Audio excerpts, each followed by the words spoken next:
Hello नमस्कार dear students, मैं देवाराम सारंग स्वागत करता हूं आप सबका सरोकार एग्री इंस्टीट्यूट के इस डिजिटल प्लेटफॉर्म पर। और आशा करता हूं कि आप सब स्वस्थ होंगे, मस्त होंगे, अपनी पढ़ाई में ज़बरदस्त तरीके से व्यस्त होंगे। तो स्टूडेंट्स, अपने एग्जाम है वो आगे है, तो अपन है सरोकार एग्री इंस्टीट्यूट है वो बीएससी एग्रीकल्चर के सेकेंड सेमेस्टर के हैं। प्रत्येक सब्जेक्ट है वो पेपर सोल्यूशन है वो आपके लिए लेके आया है। और आज अपन बात करने वाले हैं फंडामेंटल्स ऑफ एंटोमोलॉजी की। किसकी बात करेंगे स्टूडेंट्स? आज अपना जो एंटोमोलॉजी सब्जेक्ट है, फंडामेंटल्स ऑफ एंटोमोलॉजी, एंटो 121 सब्जेक्ट है, उसका अपन आज पेपर सॉल्यूशन है वो करने वाले हैं। और पिछली क्लास के अंदर अपन ने पैथो का पेपर सॉल्यूशन है वो कर लिया है, फंडामेंटल्स ऑफ प्लांट पैथोलॉजी का। उसका भी आप है वो पेपर सॉल्यूशन है वो देख लीजिए और अपने दोस्तों के पास में वो अधिक से अधिक शेयर कीजिए और उन्हें भी बताइए कि जो भी प्रीवियस ईयर के पेपर सॉल्यूशन अपन अगर पढ़ते हैं तो उनसे है वो लगभग 85 to 90% अपना है वो क्वेश्चन है वो रिपीट होते हैं। कितने क्वेश्चन रिपीट होते हैं स्टूडेंट्स? 85 to 90% क्वेश्चन रिपीट होते हैं। उसके अलावा अपन अगर 3 से 4 साल का पेपर सॉल्यूशन पढ़ते हैं तो लगभग अपने पूरा जो सिलेबस है उसका भी क्या हो जाता है स्टूडेंट्स, रिवीजन हो जाता है। तो अपन ने सिलेबस हो गया है तो उसका रिवीजन करने के लिए ये क्लासेज है वो बहुत ही फायदेमंद रहने वाली है। और एग्जाम से पहले इनको एक बार देख कर, क्लासों को देख कर है वो जरूर जाए। चैनल को अगर आपने अभी तक स्टूडेंट सब्सक्राइब नहीं किया है तो चैनल को सब्सक्राइब कर दीजिए और अपने दोस्तों के पास में वो अधिक से अधिक शेयर कीजिए। तो शुरू करते हैं अपने आज की क्लास को। और आज अपन बात करने वाले हैं 2018-19 के पेपर सॉल्यूशन की। किसकी बात करेंगे स्टूडेंट्स? जो 2018-19 का पेपर है उसकी अपन पेपर सॉल्यूशन की बात करेंगे। उसके अंदर अपन है वो पेपर है अपने दो टाइप से आता है। एक तो आता है न्यू टाइप में आता है, दूसरा आता है थ्योरी के अंदर। मतलब न्यू टाइप के अंदर फिल इन द ब्लैंक्स और ऑब्जेक्टिव क्वेश्चन आते हैं, उनके लिए अपन क्लास है वो अलग से लगाएंगे। और थ्योरी की क्लास है वो आज अपन है वो पेपर सॉल्यूशन करने वाले हैं। तो शुरू करते हैं अपन आज के क्वेश्चन अपने पेपर सॉल्यूशन को। तो जो अपना तीसरा क्वेश्चन है उसमें जो पहली डेफिनेशन है, अगर अपन डेफिनेशन की बात करें स्टूडेंट्स तो अपनी जो पहली डेफिनेशन है वो है साव की जनन के बारे में। किसके बारे में स्टूडेंट्स? साव की जनन। कि साव की जनन क्या होता है? साव की जनन, अगर साव की जनन की बात करें स्टूडेंट्स अपन, तो साव की जनन में क्या होता है कि कीट तो अपरिपक्व अवस्था में रहते हैं। क्या रहता है स्टूडेंट्स? साव की जनन के अंदर कीट होते हैं वो अपरिपक्व अवस्था में रहते हैं। कीट होते हैं कि कुछ कीट ऐसे होते हैं जिनमें अपरिपक्व अवस्था में भी क्या होते हैं, सक्रिय अंडाशय होता है। कीटों में क्या होता है? कीटों के अंदर अपरिपक्व अवस्था होती है, परिपक्व। अपरिपक्व अवस्था के अंदर भी क्या होता है कीटों के अंदर कि जो भ्रूण अंडाशय होता है वो कैसा हो जाता है? सक्रिय हो जाता है। क्या हो जाता है स्टूडेंट्स? अंडाशय वो सक्रिय हो जाता है। इनके अंदर क्या होता है? सक्रिय अंडाशय होता है। कुछ कीट ऐसे होते हैं जिनके अंदर अपरिपक्व अवस्था में भी है वो सक्रिय अंडाशय पाया जाता है तथा इनमें अंडे अनिषेक जनन के रूप से विकसित होते हैं। अंडे कैसे विकसित होते हैं स्टूडेंट्स? अनिषेक जनन, अनिषेक जनन, अनिषेक जनन के रूप से अंडे विकसित होते हैं। यानी कि अनिषेक जनन का मतलब बिना किसी जनन के, क्या बिना किसी जनन के अनिषेक रूप से वो अंडे विकसित होते हैं। तो ऐसे अपरिपक्व होते हुए भी जनन करते हैं वो क्या बोलते हैं? साव के जनन बोलते हैं। कुछ कीट ऐसे होते हैं जिनमें अपरिपक्व सक्रिय अंडे होता है, जिनमें है वो अनिषेक जनन से अंडे है वो विकसित होते हैं। ऐसे अपरिपक्व अवस्था में अंडों के विकास को अंडे जो विकसित होते हैं क्रिया को क्या कहते हैं स्टूडेंट्स? साव की जनन के नाम से जानते हैं। नेक्स्ट डेफिनेशन, अपनी डेफिनेशन है द्विनाम पद्धति। क्या स्टूडेंट्स? द्विनाम पद्धति। अपन अगर बात करें द्विनाम पद्धति की, द्विनाम पद्धति, द्विनाम पद्धति बात करें स्टूडेंट्स तो द्विनाम पद्धति है वो देने वाले वैज्ञानिक कौन थे? कैरोलस लीनियस थे। कौन से स्टूडेंट्स? Carolus Linnaeus. द्विनाम पद्धति बात करें तो द्विनाम पद्धति किसने दी थी? कैरोलस लीनियस नामक वैज्ञानिक ने वो दी थी। और कैरोलस लीनियस की अगर अपन बुक की बात करें कौन सी बुक में दी थी, तो कैरोलस लीनियस की जो बुक थी वो था सिस्टमा नेचुरी। कौन सी थी? सिस्टमा नेचुरी, सिस्टमा नेचुरी, सिस्टमा नेचुरी के जो बुक्स थी उसके अंदर इन्होंने द्विनाम पद्धति दी थी। और द्विनाम पद्धति में क्या होता है? किसी भी जंतु, कोई भी जंतु है यहाँ पर, कोई भी पादप है तो यह स्पीशीज का है, दो है, अपन कोई भी जंतु हो गया, कोई भी पादप हो गया, उसका अपन नाम लिखते हैं लैटिन भाषा के अंदर अपन है वो दो, एक पहला नाम होता है वो वंश होता है, वंश, और दूसरा नाम क्या होता है? उसकी जाति होती है। वंश और जाति से मिलकर है उसको अपन क्या बोलते हैं? द्विनाम पद्धति है वो बोलते हैं। इसमें पहला अक्षर होता है वो वंश होता है, दूसरा होता है वो जाति होता है। उसके बाद में अगला सिबलिंग प्रजाति है। क्या है स्टूडेंट्स? अपना अगली डेफिनेशन है कि सिबलिंग प्रजातियां क्या होती है। सिबलिंग प्रजातियों की बात करें अपन तो एनी ऑफ द टू और मोर रिलेटेड स्पीशीज, कोई दो या दो से अधिक संबंधित प्रजातियां तो that are morphologically nearby are incapable of producing fertile hybrids। दो या दो से अधिक जो रिलेटिव प्रजातियां होती है वो मार्फोलॉजिकल यानी कि आकारिकी रूप से क्या होती है स्टूडेंट समान होती है। आकारिकी रूप से तो यह समान होती है। दो या दो से अधिक ऐसी प्रजातियां तो आपस में रिलेटेड यानी कि संबंधित प्रजातियां जो क्या होती है आकारिकी रूप से समान होती है, लेकिन उनके अंदर जब अपन करवाते निषेचन करवाते हैं तो क्या होता है इनकम्पेबल ऑफ प्रोड्यूसिंग फर्टाइल हाइब्रिड्स, यानी कि जो उनकी संतति होती है वो कैसी होती है अगर उनके बीच में अपन संकरण करें दो या दो से अधिक ऐसी प्रजातियां जो दिखने में तो आकारिकी से समान होती है लेकिन उनके अंदर अपन संकरण क्या करवाए स्टूडेंट्स, अगर उनके अंदर हम संकरण करवाए संकरण करवाने पर जो संतति उत्पन्न होती है वो कैसी होगी अब फर्टाइल होगी नहीं होगी अउर्वर संतति होगी। जो इनकी संकरण से संतति होगी ना वो संतति कैसी होगी संतति कैसी होगी अउर्वर कैसी होगी अउर्वर। एक समान दिखने वाली दो जातियां जो आकारिकी रूप से मॉर्फोलॉजिकली आकारिकी रूप से दिखने में समान होती है लेकिन उनके बीच में अपन संकरण करवाते हैं तो संकरण के बाद संतति उत्पत्ति होती है वो संतति कैसी होगी अनफर्टाइल होगी यानी कि अउर्वर संतति उत्पन्न होगी। उस प्रकार की सिबलिंग प्रजातियां के नाम से वो जानते हैं, किसके नाम से सिबलिंग प्रजातियां। सिबलिंग प्रजातियां की डेफिनेशन इस प्रकार से लिख सकते हैं हिंदी के अंदर बात करें सिबलिंग प्रजातियां वे प्रजातियां होती है दो या दो से एक समान दिखने वाली वे प्रजातियां जो मॉर्फोलॉजिकल यानी आकारिकी रूप से समान होती है लेकिन अगर उनके बीच में अपन संकरण करवाए तो संकरण से जो संतति उत्पन्न होती है वो संतति कैसी होती है इनफर्टाइल होती है अउर्वरक संतति उत्पन्न होती है। बात करते हैं अपन नेक्स्ट डेफिनेशन। अगला डेफिनेशन है अपनी टेंटोरियम। क्या है स्टूडेंट्स टेंटोरियम। बात करें अपन टेंटोरियम किसकी बात करें स्टूडेंट्स टेंटोरियम कि टेंटोरियम क्या होता है। टेंटोरियम का बात करें तो सिर के अंदर स्थित क्यूटिकल का बना कठोर अंतकंकाल है। क्या टेंटोरियम होता है टेंटोरियम होता है सिर का अंतकंकाल होता है किसका सिर के जो कीटों का सर होता है हेड होता है हेड का अंतकंकाल होता है सिर के अंदर होता है वो अंतकंकाल होता है जो किसका बना होता है क्यूटिन का बना क्यूटिकल का बना होता है किसका बना होता है क्यूटिकल का बना होता है क्यूटिक का बना हुआ होता है।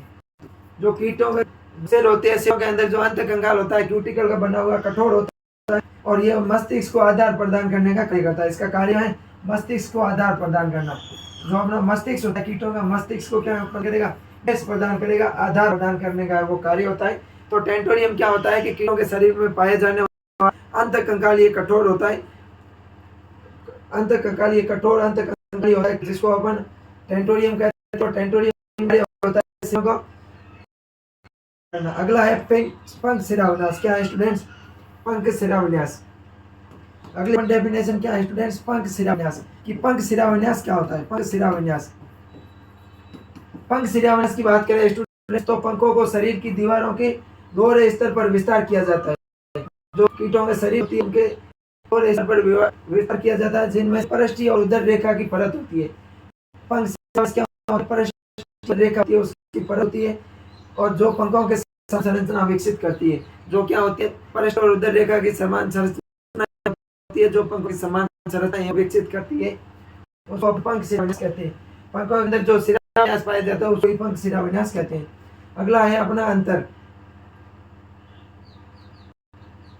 अंतर है एकत्रित करने वाली परागकण एकत्रित करने वाली टांगे फॉर्जियल परागकण एकत्रित करती है पराग एकत्रित करने वाली टांगे पराग एकत्रित करने वाली एकत्रित करने वाली टांगे। दूसरा खोदने वाली टांगे होती है फैसोरियल टांगे होती है खोदने वाली टांगे। उनके बीच में अपन को है वो अंतर बताना है कि पराग एकत्रित करने वाली टांगे और जो खोदने वाली टांगे होती है इनके बीच में मुख्य रूप से क्या क्या उदाहरण है अंतर है। जो एकत्रित करने वाली टांगे होती है ये टांगे सामान्य होती है परंतु ये एवं घने बालों से ढकी रहती है। पराग एकत्रित करने वाली टांगे होती है स्टूडेंट्स ये वो तो सामान्य है लेकिन ये क्या होती है लंबे घने बालों से ढकी रहती है। किससे लंबे वो घने बालों से ढकती है लंबे वो घने हैं इसके ऊपर क्या पाए जाते हैं स्टूडेंट्स बाल पाए जाते हैं।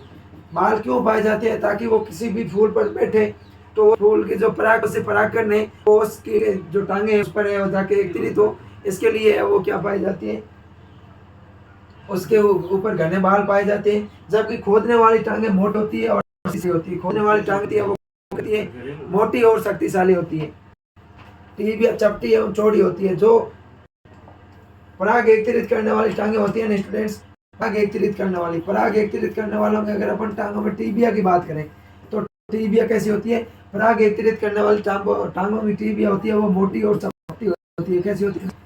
मोटी और उसके बाद में बात करें तो खोदने वाली टांगे होती है, टीबिया का रुपए के समान होता है। खोदने वाली टांग होती है, खोदने वाली टांग का जो टीबिया भाग होता है, टीबिया भाग का आगे का सिरा कैसा होता है? रुपए के समान होता है, जो में सहायक होता है, रुपए के समान होता है। पराग एकत्रित करने वाली टांगे है वो श्रमिक मधुमक्खी में पाई जाती है। जो वर्कर हनी भी होती है, श्रमिक मधुमक्खी होती है, उन श्रमिक मधुमक्खियों के अंदर है वो पराग एकत्रित करने वाली टांगे पाई जाती है।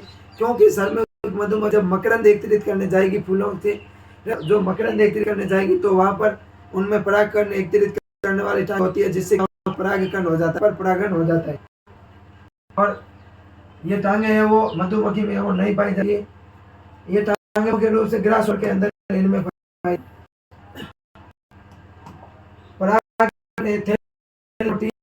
जो परागकण थैली होती है, इस परागकण थैली का निर्माण कौन करता है? टीबिया का है। लेकिन खोदने वाली टांगों में टीबिया की सहायता से इसमें सहायक आता है, इसमें कॉक्स बड़ा होता है। जो पराग एकत्रित करने वाली टांगे होती है उसमें कॉक्स बड़ा होता है, जबकि खोदने वाली टांगों के कॉक्स होता है वो छोटा चौड़ा होता है। इसका जो कॉक्स भाग होगा वो छोटा वो कैसा होगा? चौड़ा होगा खोदने वाली टांगों का, जबकि पराग एकत्रित करने वालों का कॉक्स भाग होगा वो कैसा? बड़ा होगा। बात करते हैं अपन नेक्स्ट क्वेश्चन। अगला क्वेश्चन,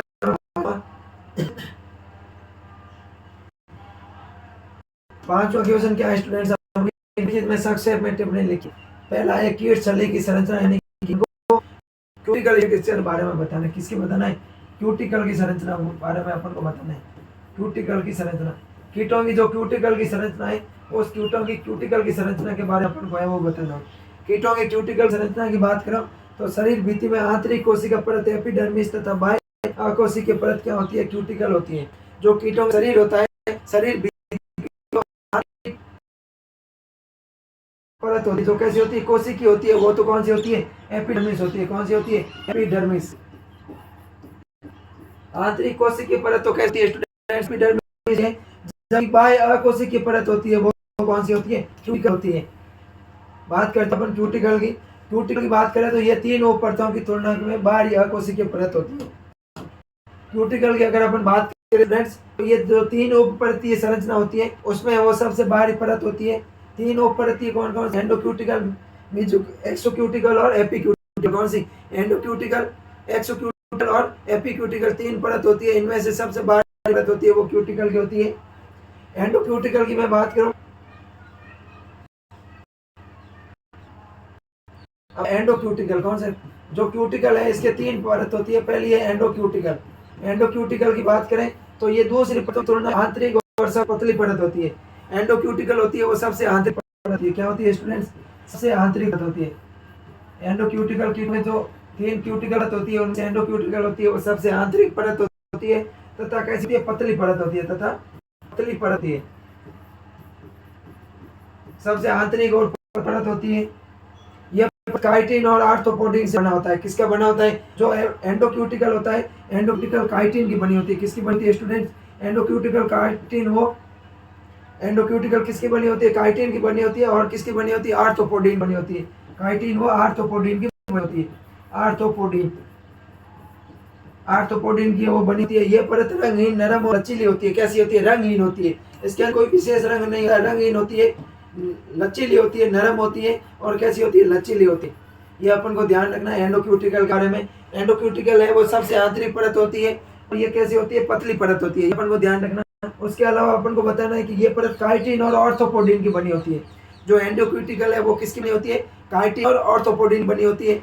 उसके अलावा अपन बात करें तो परत रंगहीन होती है, नरम होती है और कैसी होती है स्टूडेंट्स? लचीली होती है। अगली है अपनी है वो है एक्सोक्यूटिकल।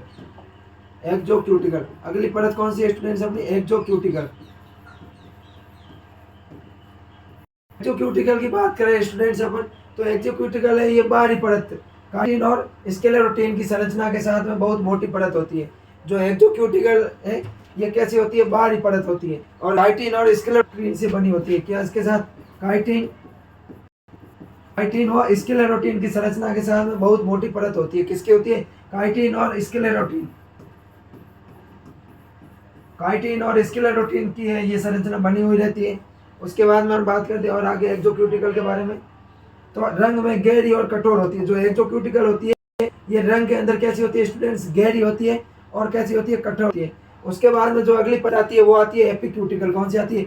एपिक्यूटिकल। एपिक्यूटिकल एपिक्यूटिकल की बात करें स्टूडेंट्स तो सबसे बाहरी परत होती है जो बहुत पतली होती है। जो एपिक्यूटिकल है, एपी का मतलब होता है बाहर, जो सबसे बाहरी परत होती है। एपिक्यूटिकल कैसी परत होती है? एपिक्यूटिकल है वो सबसे बाहरी परत होती है। ये एक्सोक्यूटिकल के उपस्थित सूक्ष्म एपिक्यूटिकल के निर्माण में सहायता करते हैं।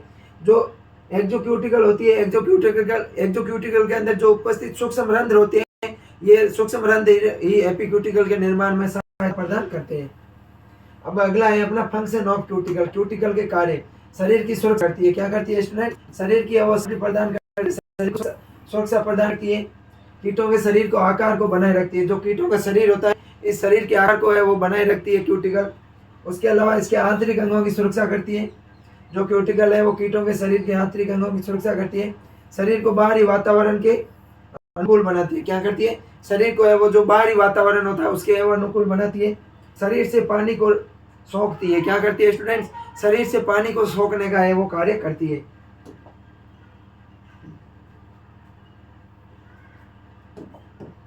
नेक्स्ट क्वेश्चन है स्टूडेंट्स अपना कि कीड़ों में पंख के विभिन्न प्रकार के रूपांतरण उदाहरण सहित बताना है। क्या बता अपन को? जो पंख होते हैं, विंग्स होते हैं, उनके मॉडिफिकेशन को अपन को एग्जांपल के साथ में बताना है। कीटों के पंखों के रूपांतरण में पहला कौन सा है? टैगमीना। टैगमीना ऑर्थोप्टेरा वो ब्लैकटोरिया गण के कीटों में पाई जाती है। कौन से कीटों में? जो ऑर्थोप्टेरा और ब्लैकटोरिया गण के कीट होते हैं उनमें है वो टैगमीना पाए जाते हैं। टैगमीना की बात करें स्टूडेंट्स तो ऑर्थोप्टेरा वो ब्लैकटेरिया गण के कीटों में चमड़े की बनी होती है। किसकी बनी होती है? टैगमीना स्टूडेंट्स। अगला क्वेश्चन है अपना कि कीटों में पंख विन्यास के रूपांतरण को उदाहरण सहित बताना है। अपन को है वो कीटों के अंदर जो पंख विन्यास है इस पंख विन्यास के रूपांतरण को है उदाहरण के साथ में अपन को है वो बताना है।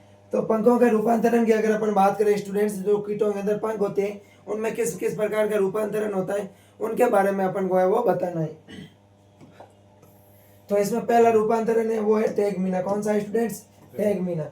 अगर अपन टैगमीना की बात करें स्टूडेंट्स तो ऑर्थोप्टेरा ब्लैकटेरिया गण के कीटों में चमड़े की बनी होती है। जो ऑर्थोप्टेरा ब्लैकटेरिया गण होते हैं, ऑर्थोप्टेरा और ब्लैकटेरिया गण, इन ऑर्थोप्टेरा और ब्लैकटेरिया गण के जो पंख होते हैं वो कैसे बने होते हैं स्टूडेंट्स? चमड़े के बने होते हैं। कैसे बने होते हैं? पंख होते हैं वो चमड़े के बने होते हैं।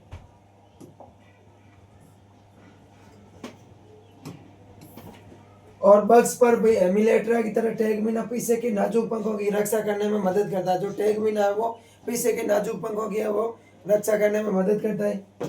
एग्जाम्पल की बात करें तो ग्रास होपर और मोनिटिड्स और ग्रास होपर है उनके अंदर टैगमीना प्रकार के पंख है वो पाए जाते हैं।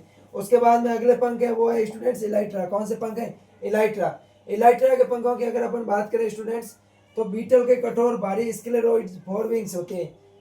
बीटल होता है, बीटल में कठोर भारी स्क्लेरोइड फोरविंग्स है जो पंखों की आराम की स्थिति में पिछले पंखों की रक्षा करने के लिए संशोधित किया गया है। जब कीट आराम की स्थिति में होते हैं तो पिछले पंखों की रक्षा करने के लिए जो एलाइट्रा है वो पंख उनके पिछले पंखों की रक्षा करता है। ये पंख पाए जाते हैं बीटल के अंदर। कौन से पंख? कीटों में जो बीटल कीट होता है उनके अंदर है वो इस प्रकार के पंख पाए जाते हैं। अगले पंख है स्टूडेंट्स हेमिलेट्रा। कौन सा? हेमिलेट्रा। अगला पंख कौन सा स्टूडेंट्स? हेमिलेट्रा। हेमिलेट्रा की अपन बात करें तो इलाइट्रा की एक भिन्नता है हेमिलेट्रा। हेमिलेट्रा पंख है वो इलाइट्रा की समान ही है और हेमिलेट्रा जो पंख है वो हेमिप्टेरा गण के कीटों में पाए जाते हैं। कौन से गण के कीटों में? हेमिप्टेरा। क्योंकि ये दो फॉर्मेट्स की तरह है वो कार्य करते हैं।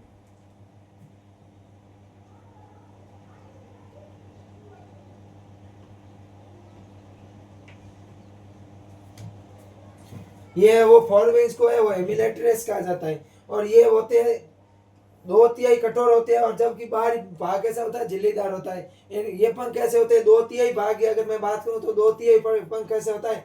कठोर होता है। जबकि जो बाहरी भाग होता है वो कैसा होता है स्टूडेंट? झिल्लीदार होता है। हेमिलेट्रा के जो पंख होते हैं उनकी अपन बात कर रहे हैं और हेमिलेट्रा पंख होते हैं वो कीटों के अंदर पाए। जो हेमिप्टेरा गण के कीट है उन हेमिप्टेरा गण के कीटों के अंदर है वो पाए जाते हैं। एग्जाम्पल है बग्स, क्या है बग्स, और इनका ऑर्डर है वो है हेमिप्टेरा, ये हो गए। उसके अलावा और अपन बात करें तो अगले पंख है वो अपने है हॉल्टर पंख। कौन से स्टूडेंट्स? हॉल्टर पंख। हॉल्टर पंखों की बात करें तो हॉल्टर डिप्टेरा गण के कीटों के पिछले पंख अनुपस्थित होते हैं। जो हॉल्टेरा पंख है वो डिप्टेरा गण के कीटों में पाए जाते हैं। हॉल्टर पंख कौन से गण के कीटों में पाए जाते हैं स्टूडेंट्स?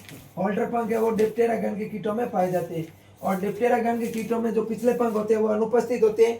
ये उड़ान के दौरान संतुलन और दिशा के लिए वो उपयोग किए जाते हैं। जो उड़ान के दौरान उन पंखों कीटों में संतुलन बनाने और दिशा के लिए है ये पंख प्रयोग में किए जाते हैं। इनकी अगर अपन बात करें तो ये सभी मक्खियों के अंदर पाए जाते हैं। उसके बाद में अगले पंख है अपने झिल्लीदार, पतली स्पष्ट सिराओं युक्त, हमेशा उड़ान के लिए ये उपयोग होते हैं। क्या होते हैं? पतली स्पष्ट सिरा युक्त होते हैं और हमेशा ये उड़ान के लिए उपयुक्त होते हैं। ग्रास हॉपर, बीटल्स, इनमें ये पंख पाए जाते हैं। अब अपन बात करते हैं स्पेशल पंखों की। किसकी बात करें स्टूडेंट्स? स्पेशल पंख की है वो अपन बात करने वाले।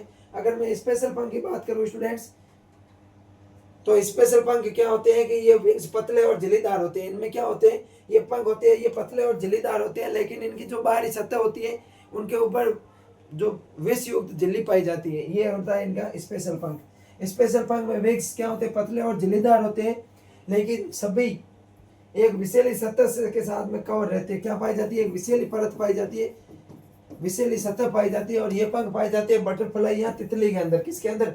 बटरफ्लाई और तितली के अंदर है ये पंख पाए जाते हैं। उसके बाद में अगले पंख आते हैं अपने फेरिंग्ड पंख। कौन से पंख आते हैं? फेरिंग्ड।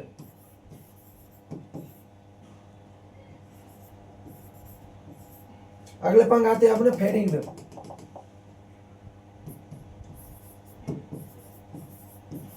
फेरिंग्ड पंखों की अपन बात करें तो ये बहुत कम शिराविन्यास पाए जाते हैं। इन पंखों के अंदर जो शिराविन्यास है स्टूडेंट्स, फेरिंग्ड पंखों के अंदर शिराविन्यास है वो क्या पाया जाता है? बहुत ही कम पाया जाता है शिराविन्यास। उसके बाद में अगले है फेशियल्ड पंख विंग्स। फेशियल्ड विंग्स की बात करें तो ये पंखों के अगले पंख होते हैं वो दो बार विभाजित होते हैं। जो फेशियल्ड विंग्स होते हैं, फेशियल्ड विंग के पंख होते हैं, उनमें जो अगले अगले पंख होते हैं ये दो बार विभाजित होकर कांटे नुमा संरचना बनाते हैं। कैसी संरचना बनाते हैं स्टूडेंट्स? कांटे नुमा संरचना बनाते हैं। फॉरविंग्स पंख के अंदर क्या होता है? जो अपने फेशियल्ड पंख है, इन पंखों के जो अगले पंख होते हैं ये दो झिल्लियों में बंटकर है वो कांटे नुमा संरचना बनाते हैं। और जो पिछले पंख होते हैं ये तीन झिल्लियों में बंट जाते हैं और जो उड़ने में सहायक होते हैं। उसके बाद में अगला है स्यूडो हॉपर। कौन से है? Pseudo halter. Pseudo halter, pseudo halter. अगर अपन स्यूडो हॉल्टर की बात करें तो ये पंख लघु और संशोधित होते हैं। कैसे होते हैं? ये छोटे और संशोधित होते हैं, जो कि डबल के आकार के होते हैं। कैसे होते हैं स्टूडेंट्स? डंबल के आकार के होते हैं। स्यूडो हॉल्टर पंख हैं वो डंबल के आकार के होते हैं। अगला क्वेश्चन है कि कीटों में पाए जाने वाले कायांतरण को सचित्र वर्णन कीजिए। जो कीटों के अंदर कायांतरण पाया जाता है उस कायांतरण का है वो सचित्र वर्णन करना है। अपन को क्या करना है? कीटों के कायांतरण का सचित्र वर्णन करना है। कीटों में होने वाला जो रूपांतरण है उसको तीन भागों में बांटा गया है। कितने भागों में बांटा गया है? तीन भागों में वो बांटा गया है। एक तो होता है अकायांतर, एक होता है पूर्ण कायांतर और तीसरा होता है वो होता है रूपांतरण रहित, यानी कि इसमें है वो कोई भी मेटामॉर्फोसिस है वो नहीं होता है। ए मेटामॉर्फोसिस, कंप्लीट मेटामॉर्फोसिस और सूडो मेटामॉर्फोसिस या अपूर्ण कायांतर है जिसको अपन बोलते हैं। पहला अपना है वो रूपांतरण रहित या कायांतर नहीं होता है, इसको ए मेटामॉर्फोसिस बोलते हैं। क्या बोलते हैं? ए मेटामॉर्फोसिस।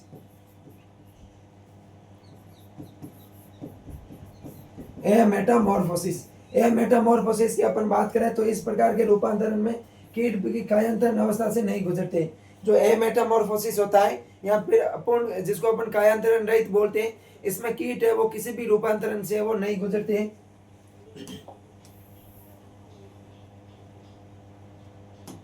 ये कीट जब अंडे से बाहर निकलते हैं तो वैस कीट के जैसे ही दिखाई देते हैं, परंतु इनका आकार छोटा होता है। जो ए मेटामॉर्फोसिस होता है जिन कीटों के अंदर जैसे ही अंडे से बाहर निकलते हैं तो वैस कीट की तरह ही दिखाई देते हैं, लेकिन इनका आकार है वो छोटा होता है।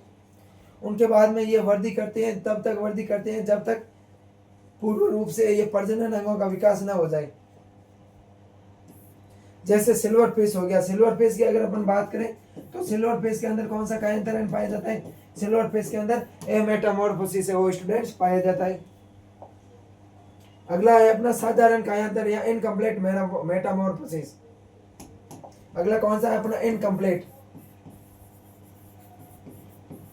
इनकम्प्लीट मेटामॉर्फोसिस, यानी कि साधारण रूपांतरण, या जिसको अपन अपूर्ण कायांतरण बोलते हैं। क्या बोलते हैं स्टूडेंट्स?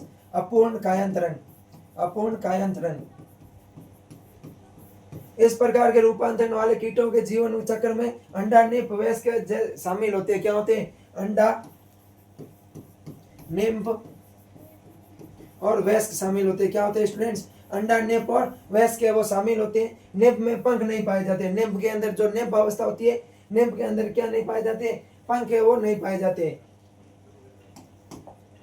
तथा जनन अंग भी विकसित नहीं होते। निम्फ के अंदर क्या होते हैं? इनके अंदर अंडा, निम्फ और वयस्क 3 अवस्थाएं पाई जाती है। अपूर्ण कायांतरण में अपन को ध्यान रखना है, अंडा, निम्फ और वयस्क 3 अवस्थाएं पाई जाती है। और जो अपनी निम्फ अवस्था है, इनके अंदर क्या नहीं पाए जाते? पंख नहीं पाए जाते हैं, या जनन योग्य नहीं होते हैं। इनके अंदर जो जनन अंग है वो भी विकसित नहीं होते हैं।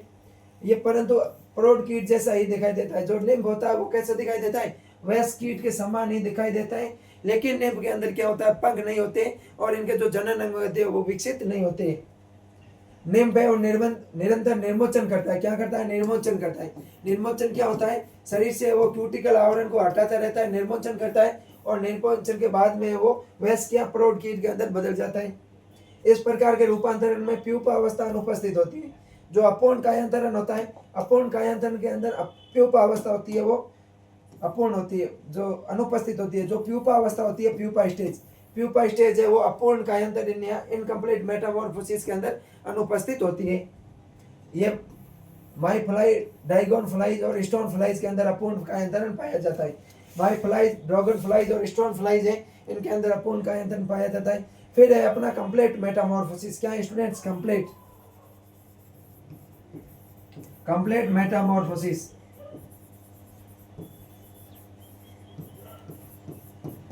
कंप्लीट मेटामॉर्फोसिस है वो पूर्ण कायांतरण है वो पाया जाता है।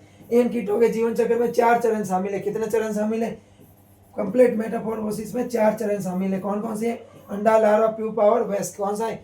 अंडा, लार्वा, प्यूपा और वयस्क 4 चरण है वो शामिल है।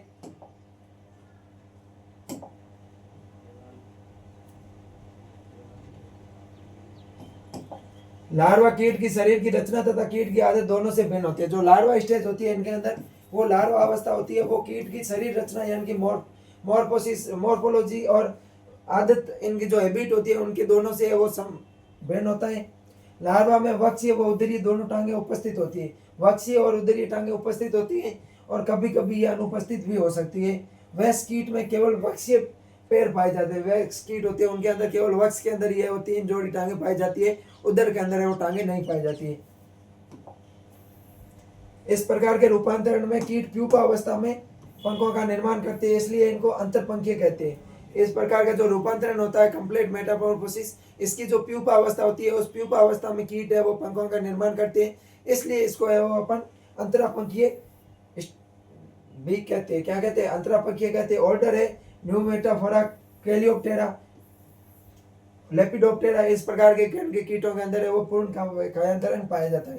अगला है कि ऑर्थोप्टेरा गण की विशेषताएं, वर्गीकरण और उदाहरण सहित बताना है। पहले तो ऑर्थोप्टेरा गण होता है अपना जो ऑर्थोप्टेरा, कौन सा गण है? ऑर्थोप्टेरा। ऑर्थोप्टेरा गण का अपन को विशेषता बतानी है, उसका क्लासिफिकेशन बताना है। ऑर्थोप्टेरा गण होते हैं सीधे पंखों वाले कीट होते हैं। क्या होते हैं स्टूडेंट्स? ऑर्थोप्टेरा गण होते हैं, इनके जो पंख होते हैं वो सीधे होते हैं। कैसे होते हैं? सीधे पंखों वाले कीट होते हैं। लंबी शरीर के साथ में आमतौर पर मध्यम या बड़े आकार के कीट होते हैं। कैसे होते हैं? लंबे शरीर के साथ में ये आमतौर पर मध्यम और बड़े आकार के कीट होते हैं। इनका जो सिर होता है वो हाइपोथेनस प्रकार का होता है। कैसा होता है?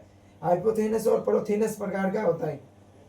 इनके जो मुखांग होता है, सिर होता है वो हाइपोथेनस प्रकार का या प्रोथेनस का होता है। और जो एंटीना होती है वो कैसी होती है? फिलीफॉर्म होती है। एंटीना कैसी होती है? फिलीफॉर्म एंटीना होती है। फिलीफॉर्म, फिलीफॉर्म प्रकार की वो इनके अंदर एंटीना पाई जाती है। जो सिर होता है वो हाइपोथेनस या प्रोथेनस प्रकार के वो पाए जाते हैं। मुखांग होते हैं वो बाइटिंग एंड च्यूइंग टाइप के होते हैं। कैसे होते हैं? काटने और चबाने वाले होते हैं। मुखांग कैसे होते हैं? काटने और चबाने वाले होते हैं ऑर्थोप्टेरा गण के कीटों में। पंख सीधे होते हैं, सामने के पंख लंबी और संकीर्ण होते हैं, कई सिरा युक्त होते हैं। पंख होते हैं वो सीधे होते हैं, कई सिरा युक्त होती है। अगला सिरा मोटा होता है, इसे टैगमीना के रूप में वो जाना जाता है। टैगमीना पंख है वो इनके अंदर पाए जाते हैं। संतुलन अंग मौजूद होते हैं। सर्वन या टाइप मेनल अंग भी अच्छी तरह से वो विकसित होता है। कौन सा? टाइप मेनल अंग। जो सर्वन अंग या जो टाइप मेनल अंग होते हैं, ये टाइप मेनल अंग भी इनके अंदर विकसित होते हैं, अच्छी तरह से विकसित होते हैं। और ये पहले पेट के क्षेत्र में और दोनों या पूरों की स्थिति के अंदर ये स्थित होते हैं। उसके बाद में और अपन बात करें स्टूडेंट्स, तो टीबिया के आधार पर स्थित होते हैं। कहाँ पर होते हैं? टीबिया के आधार भाग पर स्थित होते हैं। टॉर्सस 4 खंडों का बना होता है। जो टॉर्सस होता है वो 4 खंडों का बना होता है। बाधा में मिट्टी में अंडे देने के लिए उपयुक्त वाल्वों के साथ में अच्छी तरह से अंड ओवियोपोडिस का पाया जाता है। क्या पाया जाता है? ओवियोपोडिस पाया जाता है, या जिसके अंदर अपन क्या बोलते हैं? अंडरोपक पाया जाता है। क्या पाया जाता है? अंडरोपक। मादा कीटों के अंदर है वो अच्छी तरह से विकसित अंडरोपक पाया जाता है। कायांतरण सरल या अधूरा पाया जाता है। कैसा पाया जाता है? कायांतरण है वो इनकम्प्लीट मेटामॉर्फोसिस इनके अंदर पाया जाता है। पहले इसकी फैमिली है वो है एक्रिडिडी। कौन सी है? एक्रिडिडी। जो अपने ग्रास ऑपर की फैमिली है वही एक्रिडिडी फैमिली है, एक्रिडिडी। ऑर्थोप्टेरा गण की जो पहली फैमिली है वो कौन सी है? एक्रिडिडी फैमिली है। शरीर की तुलना में एंटीना फिलीफॉर्म छोटा होता है। जो शरीर होता है उसकी तुलना में एंटीना होता है वो फिलीफॉर्म होता है और वो छोटा होता है, जिसमें खंड पाए जाते हैं। प्रोनोन सैंडल आकृति का होता है। जो प्रोनोन होता है वो कैसे होता है? सैंडल आकृति का होता है।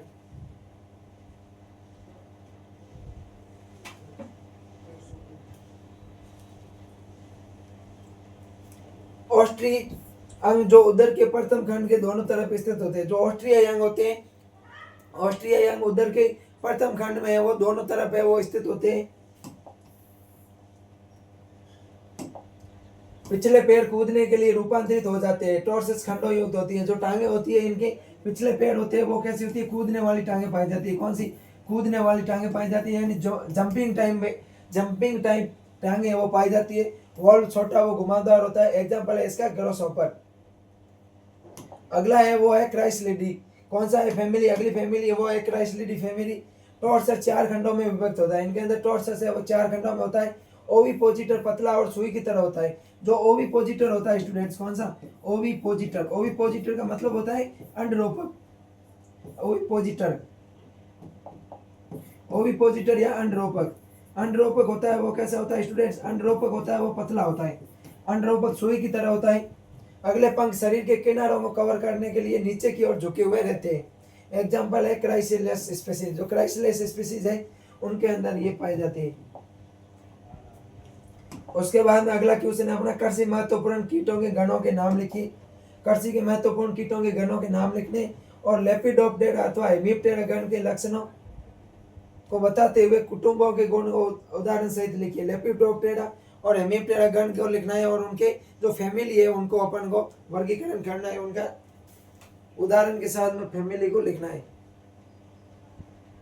अपन बात करते हैं स्टूडेंट्स लेपिडोप्टेरा गण के कीटों की। किसकी बात करेंगे स्टूडेंट्स? अपन बात करने वाले हैं लेपिडोप्टेरा गण के कीटों की। लेपिडोप्टेरा विशेषताओं की बात करें तो पंखों पर सल्कों का पाया जाना। क्या पंखों पर है वो सल्क पाए जाते हैं। इस गण के कीट के अंतर्गत आने वाले कीटों को सल्ब या तितली कहते हैं। जो लेपिडोप्टेरा गण के अंतर्गत कीट आते हैं उनको सल्ब या तितली कहते हैं। क्या कहते हैं स्टूडेंट्स? सल्ब या तितली। सल्ब या तितली है वो लेपिडोप्टेरा गण के अंतर्गत आते हैं। कीटों का आकार छोटे से लंबा बेलनाकार होता है। कैसा होता है? आकार होता है वो छोटा लंबा बेलनाकार होता है। कोमल सल्कों से वो ढका रहता है। इनका रंग विविध प्रकार के भद्दे से लेकर है वो चमकीला लाल पीला होता है। इनका रंग होता है वो विभिन्न प्रकार का होता है और भद्दे से लेकर चमकीला लाल रंग के होते हैं। सिर छोटा अधोन्मुखी होता है। सिर कैसा होता है स्टूडेंट्स? अधोन्मुखी होता है। अधोन्मुखी सिर किस प्रकार का होता है? अधोन्मुखी प्रकार का सिर पाया जाता है जो कि गर्दन के द्वारा वक्ष से जुड़ा रहता है। संयुक्त आंखें अपेक्षाकृत बड़ी तथा प्राय 2 उपनेत्र पाए जाते हैं। इनके अंदर संयुक्त नेत्र पाई जाती है। यह बड़ी आकार की होती है और इनके अंदर 2 उपनेत्र पाए जाते हैं। एंटीना विविध प्रकार का होता है। जो लेपिडोप्टेरा गण होते हैं इनके अंदर एंटीना होते हैं वो विविध प्रकार का होता है। उदर में 10 खंड होते हैं। जो कीटों का उदर होता है उदर के अंदर कितने खंड होते हैं? उदर के अंदर 10 खंड होते हैं। पूर्ण रूपांतरण होता है यानी कि कंप्लीट मेटामॉर्फोसिस होता है। Complete Metamorphosis. कंप्लीट मेटामॉर्फोसिस है इनके कीटों में वो पाया जाता है। उसके अलावा अगली फैमिली है वो है राइडियडी। फैमिली कौन सी है?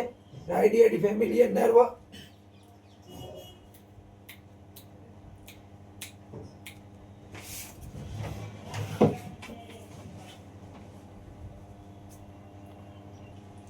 अगली फैमिली है स्टूडेंट्स पायरियडी। कौन सी है? पायरियडी।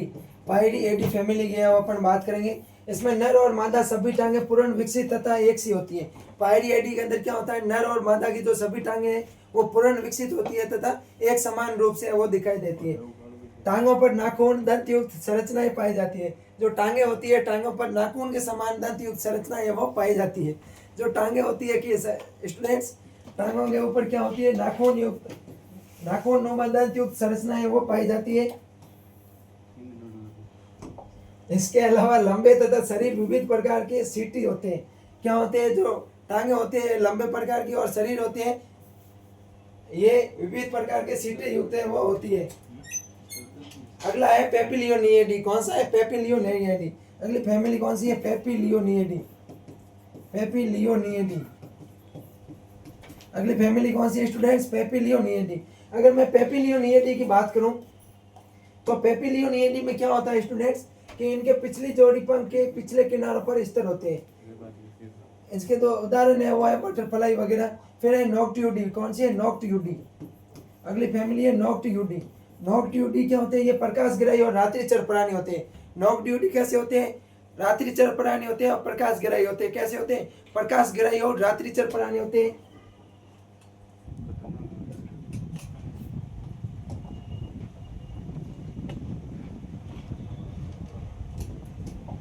एंटीना मादा में फिलिपॉम तथा नर में कंगाकार होती है। जो अपनी ये फैमिली होती है इसमें एंटीना होती है।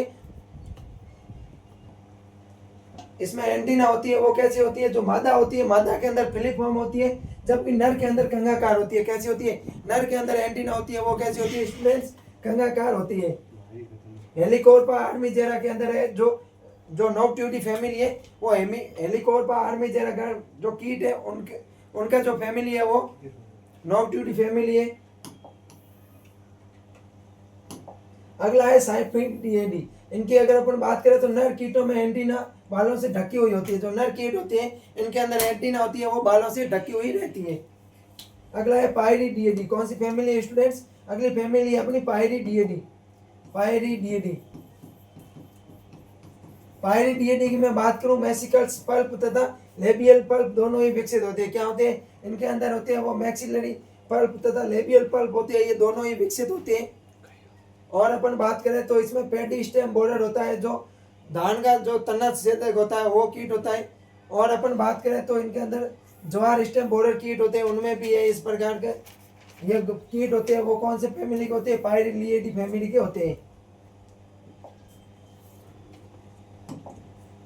अगले जो अपनी फैमिली है वो है गैल्चिएडी फैमिली। कौन सी है? गैल्चिएडी फैमिली।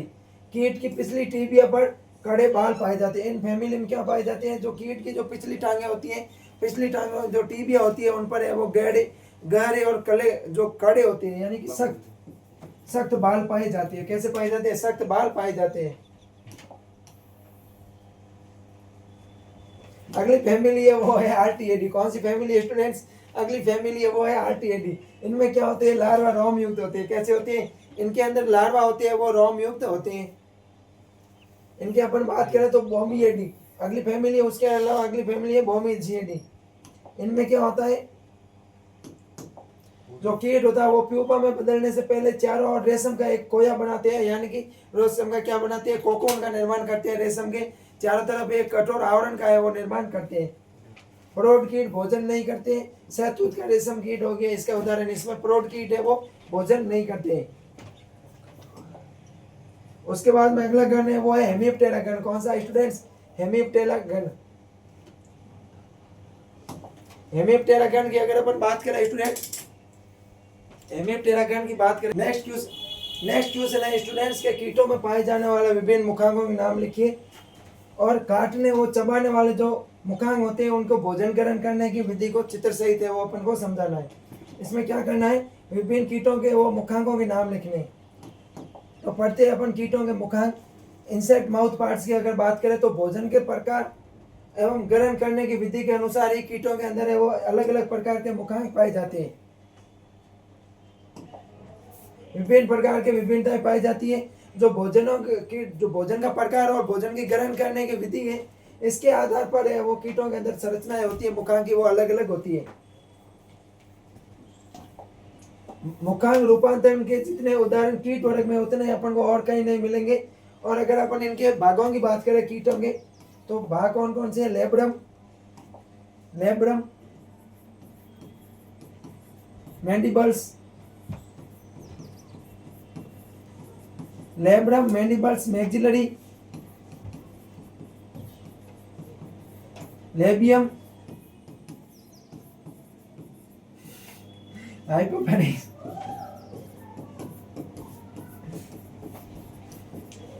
ये होते हैं स्टूडेंट्स कीटों के अंदर मुख्य रूप से mouth part, labrum, labium, mandibles, maxillary और हाइपोफेरिंक्स। इसमें अपन पढ़ना है बाइटिंग एंड स्विमिंग, यानी कि काटने और चबाने वाले कीटों के मुखांगों की संरचना अपन को पढ़नी है। यह ऑर्थोप्टेरा, आइसोप्टेरा और कैलियोप्टेरा गण के कीटों में होता है। कौन से गण के कीटों में? ऑर्थोप्टेरा, ऑर्थोप्टेरा गण के कीटों में। उसके अलावा आइसोप्टेरा, आइसोप्टेरा, आइसोप्टेरा और जो कोलियोप्टेरा गण के कीट होते हैं, कोलियोप्टेरा, कोलियोप्टेरा गण के कीटों में ये मुखांग पाए जाते हैं। ये प्रथम प्रकार के मुखांग हैं जिन्हें आदिम या प्राचीन मुखांग के रूप में माना जाता है। इनके जो मुख में पाई जाने वाली संरचनाएं हैं, मैंडिबल बहुत अधिक कठोर होती है। इनके अंदर जो मैंडिबल होती है स्टूडेंट्स, मैंडिबल होती है वो बहुत ही अधिक कठोर होती है, जो भोजन को छोटे छोटे टुकड़ों में तोड़ने का कार्य करती है।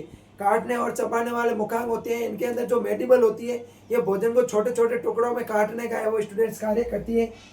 मैक्सिलरी अत्यधिक मजबूत लेसिनिया और गैलिया के साथ में पाई जाती है। यह भोजन को काटने और मिलाने में सहायता करती है।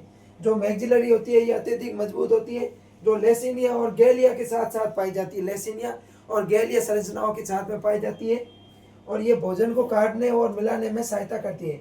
इस प्रकार के कीट पत्तियों को अनियमित रूप से काटते हैं और उनमें छेद करने का कार्य करते हैं। अब अपन बात करेंगे 2019-20 के पेपर सॉल्यूशन की। कौन से पेपर सॉल्यूशन की? 2019-20 के पेपर सॉल्यूशन की वो अपन बात करने वाले हैं। 2019-20 एक पेपर सॉल्यूशन है वो अपन ने कर लिया है। अब अपन बात करेंगे अगले नेक्स्ट पेपर 2019-20 के पेपर सॉल्यूशन की, वो अपन बात करने वाले हैं। 19-20 के पेपर सॉल्यूशन में जो अपना 30 क्वेश्चन है उसके अंदर डेफिनेशन पूछी हुई है। उसके अंदर जो पहली डेफिनेशन है वो अपनी कंप्लीट मेटामॉर्फोसिस या पूर्ण कायांतरण। पूर्ण कायांतरण की मैं बात करूं स्टूडेंट्स, तो अभी अपन ने बात की थी, इनके अंदर 4 अवस्थाएं पाई जाती है, अंडा, लार्वा, प्यूपा और वयस्क। अंडा, लार्वा, प्यूपा, वयस्क अवस्थाएं पाई जाती है। प्यूपा अवस्था में पंख का निर्माण है वो नहीं होता है, पंख का निर्माण होता है वो प्यूपा अवस्था में होता है, इसलिए इसको है वो अंतपंखीय कीट है वो कहा जाता है। उसके बाद में है उपनेत्र। उपनेत्र की मैं बात करूं स्टूडेंट्स, उपनेत्र में कीटों में क्या होते हैं? 2 प्रकार के वो सिंपल आइज पर पाई जाती है। उपनेत्र है वो सिंपल आइज पर पाई जाती है, साधारण आंखों पर पाई जाती है। ये कीटों में 2 प्रकार की होती है, डोर्सल ओसिलाई और लेटरल ओसिलाई। उसके बाद में अपन बात करते हैं हाइपोफेनिक्स। हाइपोफेनिक्स होता है वो कीटों के मुंह का एक पार्ट होता है, ये माउथ पार्ट होता है जो जीभ की तरह है वो कार्य करता है, जिसमें अनेक लार ग्रंथियां पाई जाती है। अब अगला है सलभ और तितली में अंतर। तो अब स्टूडेंट्स मैं वो ओम प्रकाश सर से निवेदन करूंगा कि अपना अगला जो नेक्स्ट पेपर है वो ओम प्रकाश जी सर है वो पेपर का सॉल्यूशन करवाएंगे। तो अभी जल्दी है वो Om Prakash sir paper solution. हाँ तो दोस्तों, आगे का जो पेपर है हम सॉल्यूशन करेंगे और हम बात करते हैं क्वेश्चन संख्या 4 की। ये हमारे सलभ और आपके तितली के अंदर डिफरेंट है, तो चलिए डिफरेंट देखते हैं। मौत में और आपके तितली में क्या डिफरेंट है? तो पहला आया कि आपके तितली प्राइज होती है आपके कैसे होती है? चमकदार रंग की होती है। तितली होती है आपके कैसे रंग की होती है? चमकदार रंग की होती है। और मैं वही बात करूँ, आपके जो सल्ब होती है वो हमारे कैसे होती है? पीताली और कैसे होती है? सफेद रंग की होती है।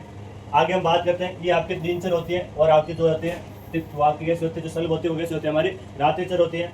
और इनकी जो एंटीन होती है वो हमारे क्लीवेज टाइप की होती है और इनकी जो एंटीन होती है वो हमारे फिलफॉर्म टाइप की होती है। आगे बात करें हमारे तितली के अंदर, जो तितली के अंदर हमारे जो होते हैं, जो उपनेत्र की मैं बात करूं तो हमारे वो कैसे होते हैं? एब्सेंट होते हैं, अर्थात अनुपस्थित होते हैं। वही मैं बात करूं आपके जो सल्ब होते हैं उसके अंदर जो उपनेत्र होते हैं वो हमारे कैसे होते हैं? प्रेजेंट होते हैं। तो इसके अंदर कुछ बेसिक हमारे डिफरेंट हुए। इसके अलावा हम बात करें कि जो हमारी जो मौत होती है इसके अंदर जो विंग होते हैं वो हमारे वर्टिकल टाइप के होते हैं अर्थात ऊर्ध्वाधर होते हैं, और इसके अंदर कैसे होते हैं हमारे हॉरिजॉन्टल होते हैं अर्थात क्षैतिज होते हैं।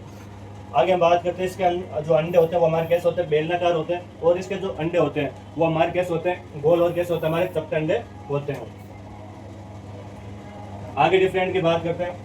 आगे आते हैं कि प्यूपा कोणीय व चमकदार होता है। इसका जो प्यूपा होता है वो कैसा होता है हमारा कोणीय और चमकदार होता है। मैं वही बात करूं तो इसके अंदर मुलायम और कैसे होता है आपके भूरे रंग के प्यूपा होते हैं, लार्वा चिकने होते हैं, और कैसे होता है हमारे बाल रहित होते हैं। और हम बात करें इसके, और इसके शरीर पर बाल होते हैं वो कैसे होता है हमारे एब्सेंट होता है, अर्थात इसके शरीर पर बाल है जो नहीं पाए जाते हैं। और इसके अंदर अधिकांश जो हमारे लार्वा होते हैं वो कैसे होते हैं हमारे बाल होते हैं, अधिकांश लार्वा होते हैं उन पर बाल होते हैं। और इसके शरीर पर भी जो हम बात करें तो इसके शरीर पर भी बाल कैसे होते हैं हमारे प्रेजेंट होते हैं। तो ये हमारे इन दोनों के अंदर तितली और सर्प के अंदर कुछ जो बेसिक हमारा डिफरेंट था, इसको आप अच्छे से देख लेना। आगे चलते हैं नेक्स्ट क्वेश्चन की कि हेमियोप्टेरा और होम्योप्टेरा के अंदर आपको क्या बताना, डिफरेंट बताना। तो देखते हैं इन दोनों के बीच में क्या क्या डिफरेंट है, बेसिक डिफरेंट। तो पहला है कि इसके अंदर दो जोड़ी, पहला इसके अंदर डिफरेंट है कि दो जोड़ी पंख मोटाई रंग बनावट में एक ही तरह के होते हैं, अर्थात इसके अंदर दो जोड़ी जो पंख होते हैं लेकिन जो इनकी मोटाई है उसके अंदर दोनों कैसे होते हैं एक समान होते हैं। मैं वही बात करूं कि इसके अंदर भी किसी पंख होते हैं, दो जोड़ी पंख होते हैं, लेकिन उनकी जो मोटाई है या उनकी जो बनावट है वो कैसे होती है हमारी डिफरेंट टाइप की होती है। इसके अंदर जो प्रोजोटम जो होता है वो हमारा छोटा होता है, इसके अंदर अग्र पंख की जो जोड़ी होती है वो कैसे होती है हमारी मोटी होती है। इसके अंदर मैं बात करूँ इसके अंदर जो हमारा टास्क सही होता है वो 1 से 3 खंडी होता है, और इसके अंदर कैसा होता है 3 खंडी होते हैं। इसके अंदर फिक्स होता है 3 खंडी होते हैं, इसके अंदर 1 से लेकर 3 तक होता है। आगे देखते हैं डिफरेंट। तो अगला है कि हमारे लेबियम का अंतिम सिरा सिर से जुड़ा होता है। इसका जो लेबियम का जो अंतिम सिरा होता है वो किससे जुड़ा होता है, हमारे सिर से जुड़ा हुआ होता है। और इसके अंदर मैं बात करूँ तो प्रोटेम कैसा होता है, इसके अंदर बड़ा होता है, इसका एंटीना पुरुष के समान होता है, और इसके अंदर जो एंटीना होता है वो 4 से 6 खंडों के अंदर कैसा होता है बंटा हुआ होता है। तो ये इसके अंदर कुछ डिफरेंट हुआ। इसके अलावा एक डिफरेंट है कि टांगों में अंत में पंजे या कैसे होते हैं हमारे पंजे टाइप की जो टांगे होते हैं अंतिम सिरे से कैसे होते हैं हमारे पंजे टाइप के होते हैं। और मैं बात करूँ इसके अंदर तो इसके अंदर मुक्कांग चुबाने या चूसने वाले होते हैं। इसके अंदर जो मुक्कांग होते हैं वो हमारे कैसे होते हैं चुबाने और चूसने वाले होते हैं। जो हमारे टिड्डे होते हैं सेम उसी टाइप के इसके अंदर होता है। इसका बात करते हैं इसको टेलम बड़ा होता है परंतु उदर को पूरा नहीं ढकता है। इसका जो स्कूलेटम होता है वो होता है तो बड़ा, लेकिन पूर्ण रूप से हमारे उदर को नहीं ढक पाता है। और इसके अंदर बात करूँ तो इसके अंदर जो हाइपोन्थम होता है वो ओपिसोनथस टाइप का होता है। तो ये कुछ इन दोनों के बीच में डिफरेंट था। चलते हैं नेक्स्ट क्वेश्चन की ओर। और नेक्स्ट क्वेश्चन है हमारा निम्नलिखित में संक्षेप में आपको आपके जो टिप्पणी लिखनी है। पहला आता है आपका एंटीना की संरचना। एंटीना की संरचना की बात करें तो ये जो क्वेश्चन है हमारे वापस से जो क्वेश्चन रिपीट हो चुका है। एंटीना की संरचना पहले भी है जो सर ने इसको बताया था। ये 8-10 टाइप की इसकी जो है एंटीना की संरचना होती है, आप देख सकते हो आपके। तो आप ये वापस क्वेश्चन है जो देख लेना। चलते हैं नेक्स्ट क्वेश्चन की ओर। अगला जो क्वेश्चन है वो हमारा ये रहा कि कीट के वक्ष क्षेत्र के बारे में बताइए कि कीट का जो वक्ष वाला जो एरिया है उसके बारे में आपको ये जो बताना है। तो मैं इसके बारे में देखते हैं कि सिर के साथ गर्दन द्वारा जुड़ा हुआ होता है वक्ष कहलाता है, अर्थात ऐसा भाग जो सिर या गर्दन से जुड़ा होता है उसको हम किसके नाम से जानते हैं, वक्ष के नाम से जानते हैं। अर्थात ऐसा क्षेत्र जो किसके द्वारा जुड़ा होता है हमारे सिर या वक्ष से जुड़ा होता है उसको जो सिर के साथ या गर्दन के साथ जुड़ा होता है उसको वक्ष कहते हैं। वक्ष के 3 भाग होते हैं। कितने भाग होते हैं हमारे 3 भाग होते हैं। एक आता है आपका प्रो मीजो और एक आता है आपका मेटाथोरेक्स। प्रोथोरेक्स आपके मेटाथोरेक्स और मीजोथोरेक्स 3 टाइप के हमारे क्या होता है वक्ष होता है। चलते हैं नेक्स्ट आगे। पहला आता है प्रोथोरेक्स। प्रोथोरेक्स के बारे में देखते हैं। तो देखते हम प्रोथोरेक्स के बारे में देखते हैं। तो ये होता है ये वक्ष के सबसे आगे का भाग होता है। जो हमारे वक्ष होता है उसके सबसे आगे का जो भाग होता है उसको हम किसके नाम से जानते हैं, प्रोथोरेक्स के नाम से जानते हैं। नोटम या प्रोनोटम कहते हैं इसको। जो होता है हमारे त्रिकोण होता है, ये कौन सा आकार होता है हमारे त्रिकोण आकार का होता है। मैं वही बात करूँ तो इसके 4 आपके खंड होते हैं। कितने खंड होते हैं हमारे 4 इसके खंड होते हैं। और इन 4 खंडों के यहाँ पर आपको नाम दे रखे हैं जैसे परिस्कुटम, स्कुटम, स्कोटेलम और पोस्ट स्कोटेलम। तो ये चारों आप नाम देख लेते हैं। आगे आता है हमारा मीजो या मेटाथोरेक्स। तो इसके बारे में देखते हैं मीजो या मेटाथोरेक्स क्या होता है। ये दोनों खंड के आपस में जोड़ता होता है। ये हमारे जो बीच का खंड होता है और मिजो को और मेटा को आपस में क्या करता है, जोड़ने का काम करता है। इन खंडों पर एक एक क्या होता है हमारे जोड़ी पंख पाए जाते हैं। इन खंडों पर क्या पाए जाते हैं, एक एक जोड़ी आपके पंख पाए जाते हैं और इनको आपके टेराथोरेक्स भी कहते हैं। ये भी आपको ध्यान रखना है। आगे चलते हैं कि इन खंडों की पार्श्व सतह पर आपके प्लूरो या एपिमेरोन कहते हैं। इसके जो खंडों की जो पार्श्व सतह होते हैं, जो साइड की जो सतह होती है, इसको किस नाम से जानते हैं, हमारे प्लूरो या एपिमेरोन के नाम से भी जानते हैं। शेष सभी स्क्लेरोइड हमारे वक्ष के खंड के नाम के आधार पर प्रकार से जुड़े होते हैं। आगे बात करते हैं हम मध्य तथा पार्श्व पक्ष के पार्श्व सतह पर 2 जोड़ी संवसन छिद्र पाए जाते हैं। जो हमारे मध्य या जो पार्श्व हम बात करते हैं वक्ष होते हैं, उस पर कितने 2 जोड़ी हमारे क्या पाए जाते हैं, संवसन छिद्र पाए जाते हैं, और इन्हीं पर क्या पाए जाता है, हमारे पंख पाए जाते हैं। इसके अलावा आते हैं वक्ष मुख्य रूप से गतिशीलता से संबंधित होते हैं। जो वक्ष होता है हमारे किससे संबंधित होता है, हमारे गतिशीलता से संबंधित होते हैं। आगे चलते हैं। अगला क्वेश्चन संख्या हमारा 6, और क्वेश्चन संख्या 6 है कि कोई 3% होंगे, उसमें से 2 का आपको आंसर देना होता है, लगभग 1 से 1.5 पेज के अंदर देना होता है। और क्वेश्चन है कि कीटों की संचार प्रणाली का आपको सचित्र क्या करना है, व्याख्या कीजिए, और कीट के रक्त के कार्य के बारे में आपको बताना है कि कीटों के अंदर जो रक्त संचार प्रणाली होती है उसके बारे में आपको जो बताना होता है। आप अर्थात जो कीटों का जो सर्कुलेटरी सिस्टम है उसके बारे में आपको बताना होता है। तो देखते हैं सर्कुलेटरी सिस्टम के बारे में कि कीटों के अंदर खुला टाइप का जो सर्कुलेटरी सिस्टम पाया जाता है, अर्थात खुला रक्त परिसंचरण तंत्र पाया जाता है। रक्त सामान्यतः देह गुहा में फैला होता है। जो कीटों का जो रक्त होता है वो किसमें फैला होता है, हमारे देह गुहा के अंदर फैला होता है, जिसको हीमोसिल के नाम से जानते हैं। तो ये भी आपको ध्यान रखना है, जो कीटों का जो रक्त होता है वो हमारे देह गुहा के अंदर फैला होता है, जिसको हम किसके नाम से जानते हैं, हीमोसिल के नाम से जानते हैं। आगे चलते हैं, कीटों में परिसंचरण तंत्र के अंग के कौन कौन से अंग है जिनसे मिलकर जो कीटों का सर्कुलेटरी सिस्टम बनता है। तो पहला आता है हमारे पृष्ठवाहिनियां। पृष्ठवाहिनी, दूसरा हमारे पृष्ठ तथा प्रतिवृष्ट या मध्य आच्छादित के नाम से भी जिसको जानते हैं। तीसरा होता है हमारे सहायक स्पंद अंग। तो एक एक के बारे में देखते हैं। तो पहला आता है हमारा पृष्ठवाहिनी। पृष्ठवाहिनी के बारे में देखते हैं कि इसका जो अग्र भाग होता है वो कैसा होता है, हमारा खुला होता है, और इसका जो पृष्ठ भाग होता है वो कैसा होता है, हमारा बंद होता है। जो हमारे अग्र पृष्ठवाहिनी है या जो पृष्ठवाहिनी, इसका आगे का भाग तो कैसा होता है, खुला होता है, और जो पीछे का जो भाग होता है वो कैसा होता है, हमारा बंद होता है। ये 2 भागों में विभाजित होते हैं। कितने भागों में विभाजित होता है, हमारे 2 भागों के अंदर। एक हमारा पृष्ठ हृदय और एक होते हैं हमारे अग्र महाधमनी। ये तो पृष्ठ हृदय और एक क्या होते हैं, हमारी अग्र महाधमनी। अगला आता है हमारा पृष्ठ हृदय। कैसा होता है, जो हमारा पृष्ठ हृदय होता है ये पतली नलिका के रूप में पाई जाती है। जो पृष्ठ हृदय होती है वो कैसे रूप में पाई जाती है, हल्की मैं बात करूँ पतली नलिका के रूप में पाई जाती है, जो कि प्रत्येक खंड पर खुला होता है। कैसे होता है, हमारे प्रत्येक खंड पर खुला होता है, और इसका अंतिम सिरा कैसा होता है, हमारा बंद होता है। तो इसके बारे में ध्यान रखना, जो पृष्ठ नलिका होती है पतली नलिका होती है, इसका अब जो पृष्ठ का जो सिरा होता है वो कैसा होता है, हमारा बंद होता है। आगे चलते हैं।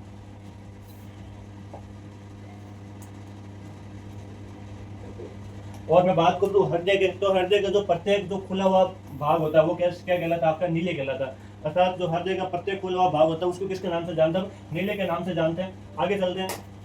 हमारे हृदय का अंतिम भाग 3 पालियों में बंटा होता है। जो हृदय का जो भाग होता है, जो अंतिम भाग होता है वो 3 पालियों के अंदर बंटा होता है। एक पाली पृष्ठीय तथा 2 पाली पार्श्व पाई जाती है। अर्थात जो एक पाली होती है वो तो होती है हमारी पृष्ठीय, और 2 होते हैं वो कैसे होते हैं, हमारी पार्श्व पालियां होती है। आगे पार्श्व पाली के आधारी भागों में से हमारे द्वारनुमा खुला भाग होता है। जो पार्श्व पाली होता है उसमें एक द्वारनुमा कैसा होता है, खुला भाग होता है, जिसको हम बोलते हैं आस्टियम। क्या बोलते हैं, आस्टियम बोलते हैं। और पृष्ठ हृदय में अंत प्रवर्तक एक छिद्र के द्वारा होता है, वही प्रवाह हमारे ओष्ठ के द्वारा होता है। अर्थात जो पृष्ठ हृदय होता है वहां पर जो रक्त का जो प्रवाह होता है वो एक छिद्र द्वारा होता है। किसके द्वारा होता है, छिद्र द्वारा होता है, जिसको हम किसके नाम से जानते हैं, आस्टिया के नाम से जानते हैं। अब देखते हैं हम अग्र महाधमनी के बारे में।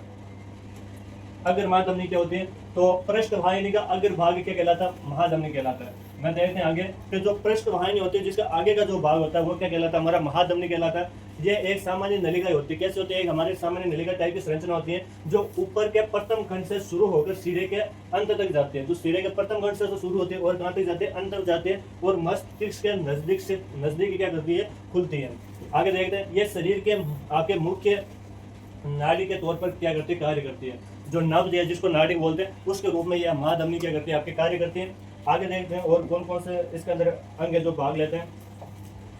पृष्ठ और प्रतिपृष्ठ मध्य या आच्छद क्या होता है, तो देखते हैं पृष्ठ माच्छद। इसका विस्तार संपूर्ण उदर गुहा से लेकर आहार नाल तक होता है। इसका जो विस्तार होता है संपूर्ण उदर गुहा से लेकर कहाँ तक होता है, हमारे आहार नाल तक होता है। मैं वही बात करूँ, रक्त के आने के लिए इसमें बहुत से क्या होते हैं, छिद्र होते हैं। जो रक्त आने के लिए इसमें क्या होते हैं, बहुत छोटे छोटे क्या होते हैं, छिद्र होते हैं, जिनके माध्यम से इसके अंदर क्या आता है, रक्त आता है। आगे देखते हैं, इसकी पार्श्व सीमा अंत होती है, और पक्षीय और मांसपेशियों की उत्पत्ति जो कि डायफ्राम या आंतरिक भाग होता है इसके द्वारा क्या होते हैं, किए जाते हैं। इसके जो मैं बात करूं उत्पत्ति जो कि हमारा डायफ्राम या आंतरिक भाग होता है उसके द्वारा इसकी होती है। अगला आता है हमारा प्रतिपृष्ठ मध्यांत।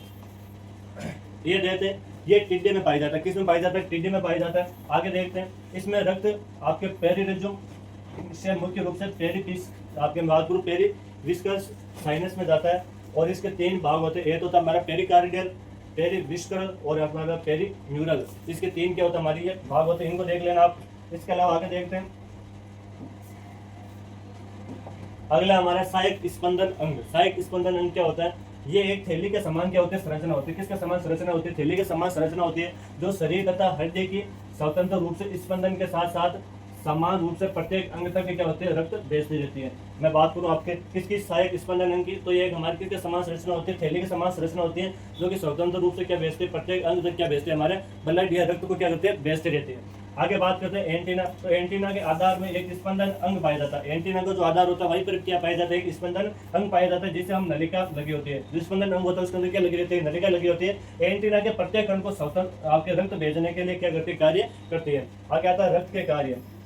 के रक्त के क्या क्या कार्य हैं उनके बारे में देखते हैं। पहला है कि ये थैली के समान संरचनाएं होती हैं, जो कि शरीर के विभिन्न भागों में स्थित होती हैं। जो बात करूँ रक्त, तो रक्त एक थैलीनुमा संरचना होती है हमारी, जो कि थैलीनुमा संरचना होती है। उसके अंदर ये क्या होता है? प्रत्येक भागों के अंदर क्या रहता है? उपस्थित रहता है।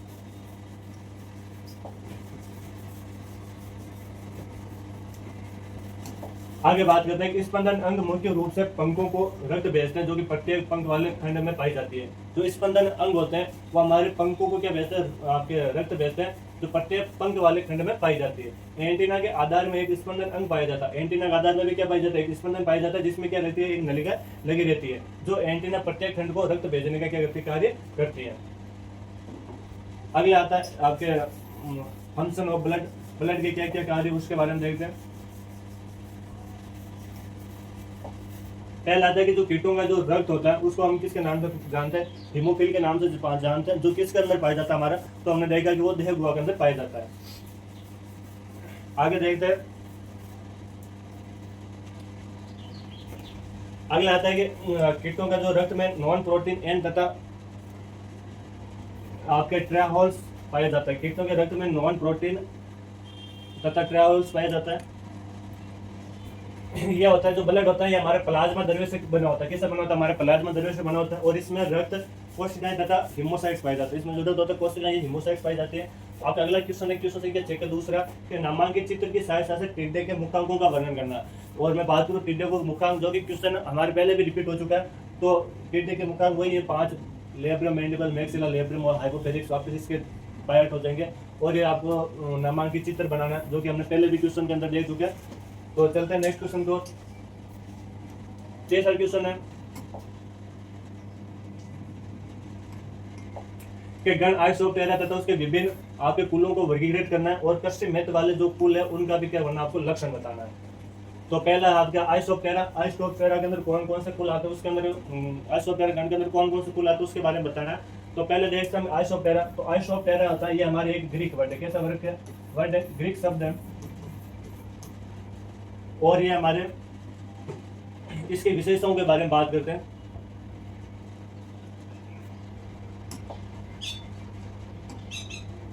इसकी विशेषताओं के बारे में देखते हैं। तो इसकी विशेषता है कि सूक्ष्म से लेकर मध्यम आकार के कोमल त्वचा वाले कीट होते हैं। तो सूक्ष्म से लेकर सूक्ष्म और मध्यम आकार के, सूक्ष्म और मध्यम आकार वाले जो कीट होते हैं वो किस में आते हैं? हमारे इसके अंदर आइसोप्टेरा के अंदर आते हैं। इसमें बहुरूपता होती है, अर्थात इसके 33 जो गण के आपके कीट होते हैं उसके अंदर क्या पाई जाती है? बहुरूपता पाई जाती है। सिपाही, पंखधारी, नर, मादा, राणे, श्रमिक, राजा, इस टाइप की क्या होती है इसके अंदर कीट होते हैं। अर्थात इसके अंदर जो गण के होते हैं कीट होते हैं उसके अंदर मैं बात करूँ कि सामाजिक विभाजन होता है ना, उसके अंदर राजा रानी है इसके टाइप से इसके अंदर बढ़ते होते हैं। जैसे हम दीमक के अंदर देखते हैं तो उस टाइप से होते हैं। रूपांतरण साधारण होता है। इसके अंदर जो रूपांतरण होता है वो कैसे होता है? हमारे साधारण होता है। मुखांक काटने और चबाने वाले होते हैं। मुखांक कैसे होता है? हमारे काटने और चबाने वाले। इसके अंदर क्या पाए जाते हैं? मुखांक पाए जाते हैं। आगे देखते हैं।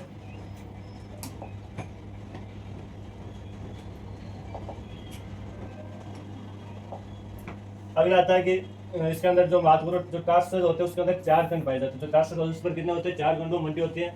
और मैं बात करूँ सस्ताई होती है वो छोटी और कैसे होती है? अत्यधिक छोटी होती है। छोटी या कैसे होती है? अत्यधिक छोटी होती है। अब इसके अंदर बात करते हैं कि कृषि महत्व के जो कुल कौन कौन से हैं और उसके लक्षण कौन कौन से। तो पहला आता है हमारे आपके मेस्टोटर्मिडी। मेस्टोटर्मिडी जो कुल है उसके बारे में देखते हैं। तो बात करो जो टर्साई 4, इसकी जो टर्साई होती है, जो टर्साई होती है वो कितने खंडों में बनती होती है? 4 खंडों में बनती होती है।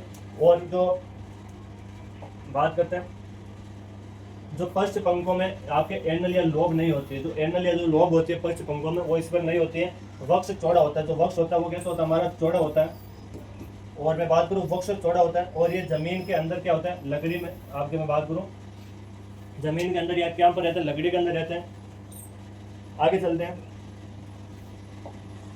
आपके आता अगला जो कुल है उसका नाम है हमारा क्लोरमेटिडी। क्लोरमेटिडी जो अगला कुल है उसके बारे में देखते हैं। इसके अंदर जो उपनेत्र रहते हैं वो कैसे होते हैं, प्राय उपस्थित होते हैं, इसके अंदर उपनेत्र पाए जाते हैं। आगे देखते हैं कि श्रमिक एब्सेंट पर कार्य निम्न करते हैं। इसके अंदर जो श्रमिक तो कैसे रहते हैं, इसके अंदर श्रमिक तो नहीं रहते, एब्सेंट रहते हैं, लेकिन जो श्रमिक का जो कार्य होता है वर्ग होता है वो कौन करता है हमारे निम्न, इसके अंदर क्या करते हैं श्रमिक का क्या करते हैं कार्य करते हैं। अगला आता है जो टास्क होती है वो कैसे होती है, इसके अंदर 4 कंडी होती है। कितनी होती है, 4 कंडी टास्क पाई जाती है। प्रोनोटम चौड़ा होता है और कैसा होता है हमारा चपटा होता है, चौड़ा और कैसा होता है चपटा होता है। टेबिया में 3 एपिकल जो शुक्र पाए जाते हैं। अगला कुल के बारे में देखते हैं। अगला जो कुल है वो हमारे टर्मिटेटिव के बारे में देखते हैं। श्रमिकों तथा सैनिकों में प्रोनोटम संकरा होता है।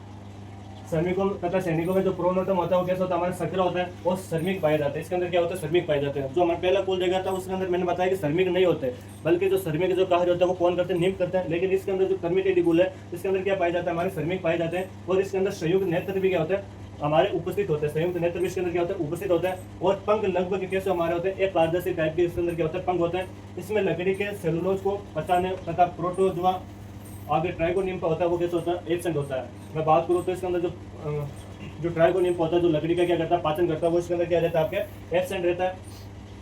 और अगले क्वेश्चन की बात करें, अगला क्वेश्चन संख्या 7 और क्वेश्चन है कि 7 होगा। पहला क्वेश्चन है कि गण जो कोलियोप्टेरा है इसकी प्रमुख विशेषता आपको लिखनी है। और इस गण में जो कृषि महत्व में जो रखने वाले कुल है उनका उदाहरण से क्या करनी है आपको व्याख्या करनी है। तो चलते हैं नेक्स्ट क्वेश्चन की ओर।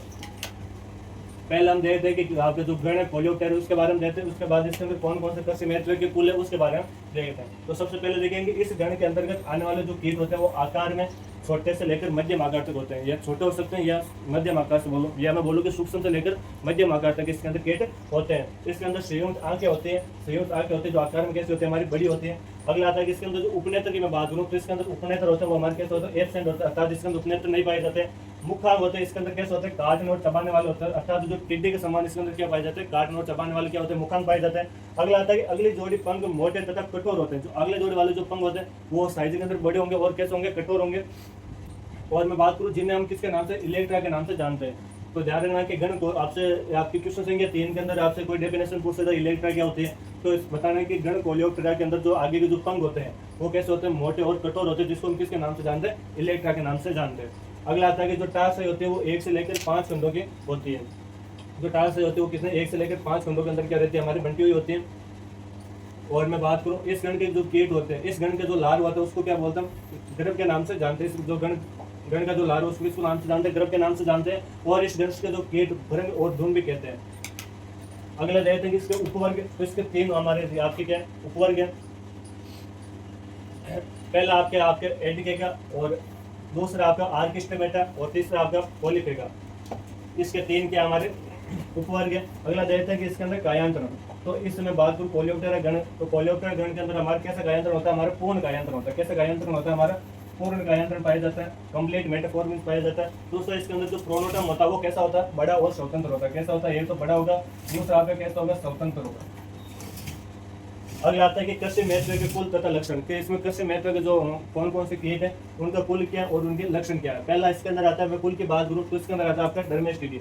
डर्मेस्टिडी के बारे में देखते हैं कि इस कुल के कीट प्राय कैसे होते हैं छोटे और कैसे होते हैं अंडाकार होते हैं। जो मैं बात करूँ इसके जो कुल के कीट होते हैं वो कैसे होते हैं छोटे और कैसे होते हैं हमारे अंडाकार होते हैं। आगे आते हैं कि सिर अधोन्मुखी या एंटीना छोटा और खंडीय गद्दादार टाइप का होता है।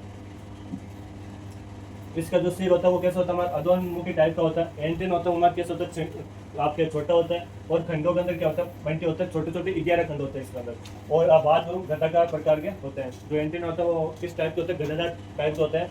इसका जो लार्व होता है उसको कैरिबियोड प्रकार का और लंबे गन्ने बालों से ढका रहता हो। इसका जो एंटीना होता है लार्वा होता है सॉरी वो कैसा होता है, इसके शरीर पर घने बाल पाए जाते हैं और घने बालों से ढका होता है। बात करते हैं पंख साधारण उड़ने युक्त होते हैं। इसका एग्जाम्पल की बात करूँ तो इसका एग्जाम्पल आ जाएगा आपका खिपरा प्रिंग। खिपरा प्रिंग इसका क्या आ जाएगा आपका एग्जाम्पल आ जाएगा।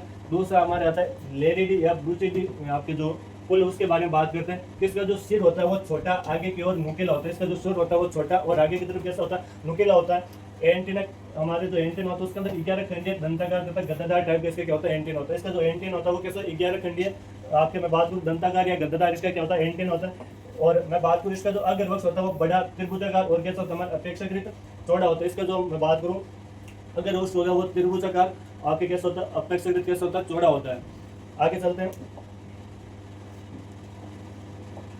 अगली जोड़ी पंख छोटे होते हैं और उधर में पूरी तरह से क्या रहते हैं, उधर को पूरी तरह से क्या नहीं ढक नहीं पाते हैं। जिसका जो बात करूँ इसके जो पंख होते हैं वो पूरी तरह से उधर को क्या नहीं ढक नहीं पाते हैं। और इसमें उड़ने के वे क्या आते हैं, काम आते हैं। पंख साधारण होते हैं जो कि किसमें काम आते हैं, हमारे उड़ने में काम आते हैं। अगला आता है हमारा कुर्कुलियोटी, फूल के बारे में देखते हैं। इस फूल के कीट कैसे होते हैं, छोटे और कैसे होते हैं, आकार तथा सिर से बाहर की ओर सूंड के रूप में निकला होता है। इसका जो सिर होता है वो सूंड के रूप में बाहर क्या निकला रहता है। सूंड सिर पर मजबूत काटने तथा चबाने वाले मुखांग होते हैं। जो सूंड पर होते हैं काटने और चबाने वाले मजबूत क्या पाए जाते हैं, इस पर मुखांग पाए जाते हैं, जो कि किसके तरह होता है, हमारे जो टिड्डे होते हैं सेम उसी के तरह इस पर पाए जाते हैं।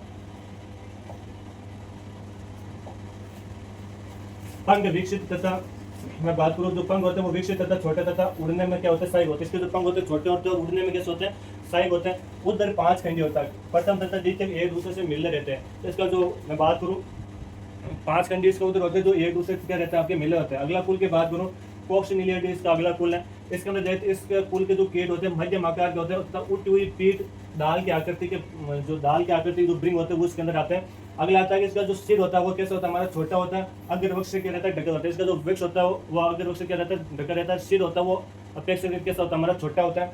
मैं भाई बात करूँ कि लार्वा देखने में कैसा लगता है, हमारे कांटेदार लगता है तथा मोम से ढके हुए होते हैं।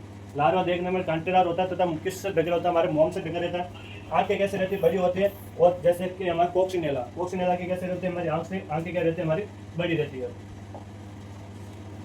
अगला जो पुल है हमारा वो है हमारे सिरेमसिडी।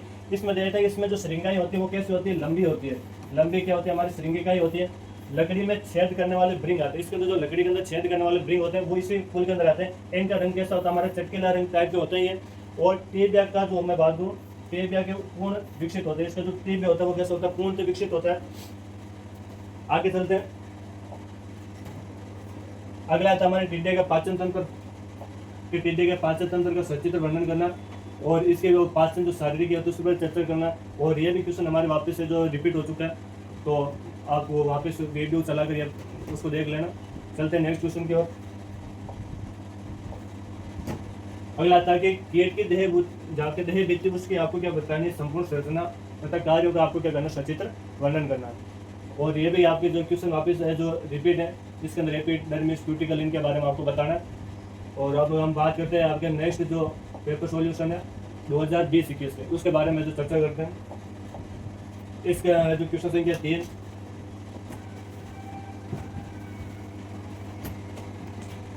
पहला इसके अंदर जो क्वेश्चन है कि एम्फिबोल्टा क्या होता है। पहला क्वेश्चन है। हाँ तो दोस्तों अगला जो क्वेश्चन है वो हमारे है क्वेश्चन संख्या 3 का फर्स्ट है। और जो क्वेश्चन है कि एफ ट्रिगोटा होता है वो हमारे क्या होता है। तो इसके अंदर देखते हैं जो सूक्ष्म आकार के क्या होता है, प्राथमिक कीट होते हैं। सूक्ष्म आकार के क्या होता है, हमारे प्राथमिक क्या होते हैं, कीट होते हैं।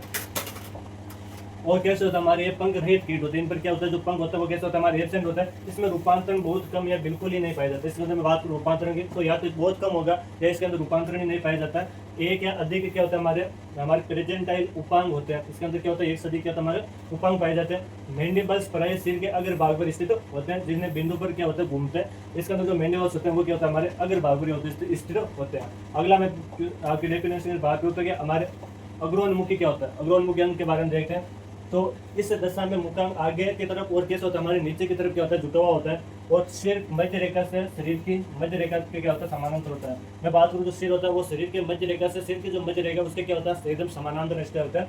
और मैं बात करूँ जो सिर होता है वो आपके सिर के साथ जुड़ा होता है, वक्ष के साथ जुड़ा होता है। नीचे की तरफ क्या होता है, वो झुका हुआ रहता है। तो हमारा अग्रोन टाइप का मुख हो गया। आगे देखते हैं।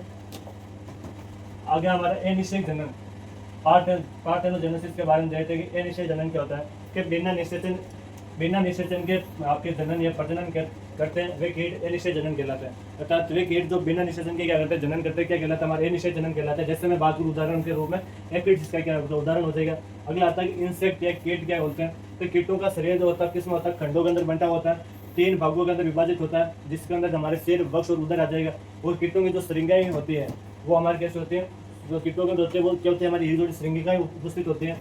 और जो केस सुनने में, गंध में, ज्ञान आदि के क्या करते हैं, कार्य करती है। और कीटों में मुखांग होते हैं।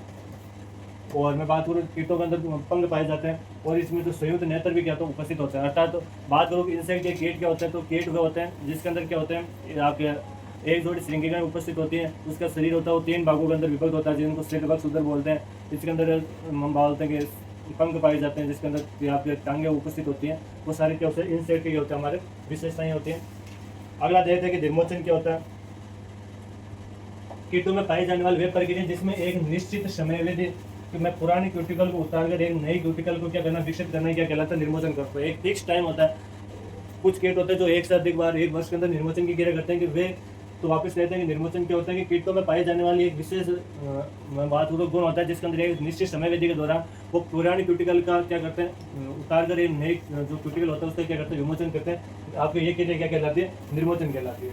आगे देखते हैं निर्मोचन क्या होता है। तो क्यूटिकल के छोड़ जाने वाले भाग को हम बोलते हैं एक्सुविया कहा जाता है। जो क्यूटिकल को जो छोड़ के जाने वाला जो भाग होता है उसको किस नाम से जानते हैं, एक्सुविया नाम से जानते हैं। निर्मोचन कीटों को क्या होता है, अपरिपक्व अवस्था में परिपक्व अवस्था में जाने तक कई बार होता है। मैं बात करूँ निर्मोचन, तो मैंने पहले बताया कीटों में कई बार होता है कि एक परिपक्व अवस्था में परिपक्व अवस्था में जाने के लिए कीटों में कई बार है जो क्या करना होता है, निर्मोचन करना पड़ता है। अगला आता है डिफरेंट द फॉलोइंग। आपको इसके अंदर है जो अंदर बताना है कि कीट और आपके माइट के अंदर क्या डिफरेंट है, कीट और ब्रूति के अंदर आपकी क्या जो डिफरेंट है। पहला डिफरेंट है कि कीटों के पास क्या होता है, एंटीना उपस्थित होता है। अर्थात कीटों के पास में एक जोड़ी क्या पाया जाता है, आपका एंटीना पाया जाता है। मैं वही बात करूँ बढ़ोतरी, तो बढ़ोतरी के पास में किसी प्रकार का क्या नहीं पाया जाता है, आपके एंटीना नहीं पाया जाता है। इसके अलावा बात करें कीटों में पंख उपस्थित होते हैं। कीटों में क्या होता है, हमारे पंख उपस्थित होते हैं, जो कि वक्ष, आपके वक्ष पर लगे रहते हैं, वक्ष या उदर पर। तो मैं माइट की बात करूँ तो माइट होते हैं जो मकड़ियों में पंख क्या होता है, अनुपस्थित होता है। माइट मतलब मकड़ियाँ, और मकड़ियों के अंदर क्या रहता है, हमारे पंख अनुपस्थित रहते हैं। ये साथ है कि व्यस्त अवस्था में क्या होते हैं, 3 जोड़ी टांगे पाई जाती है।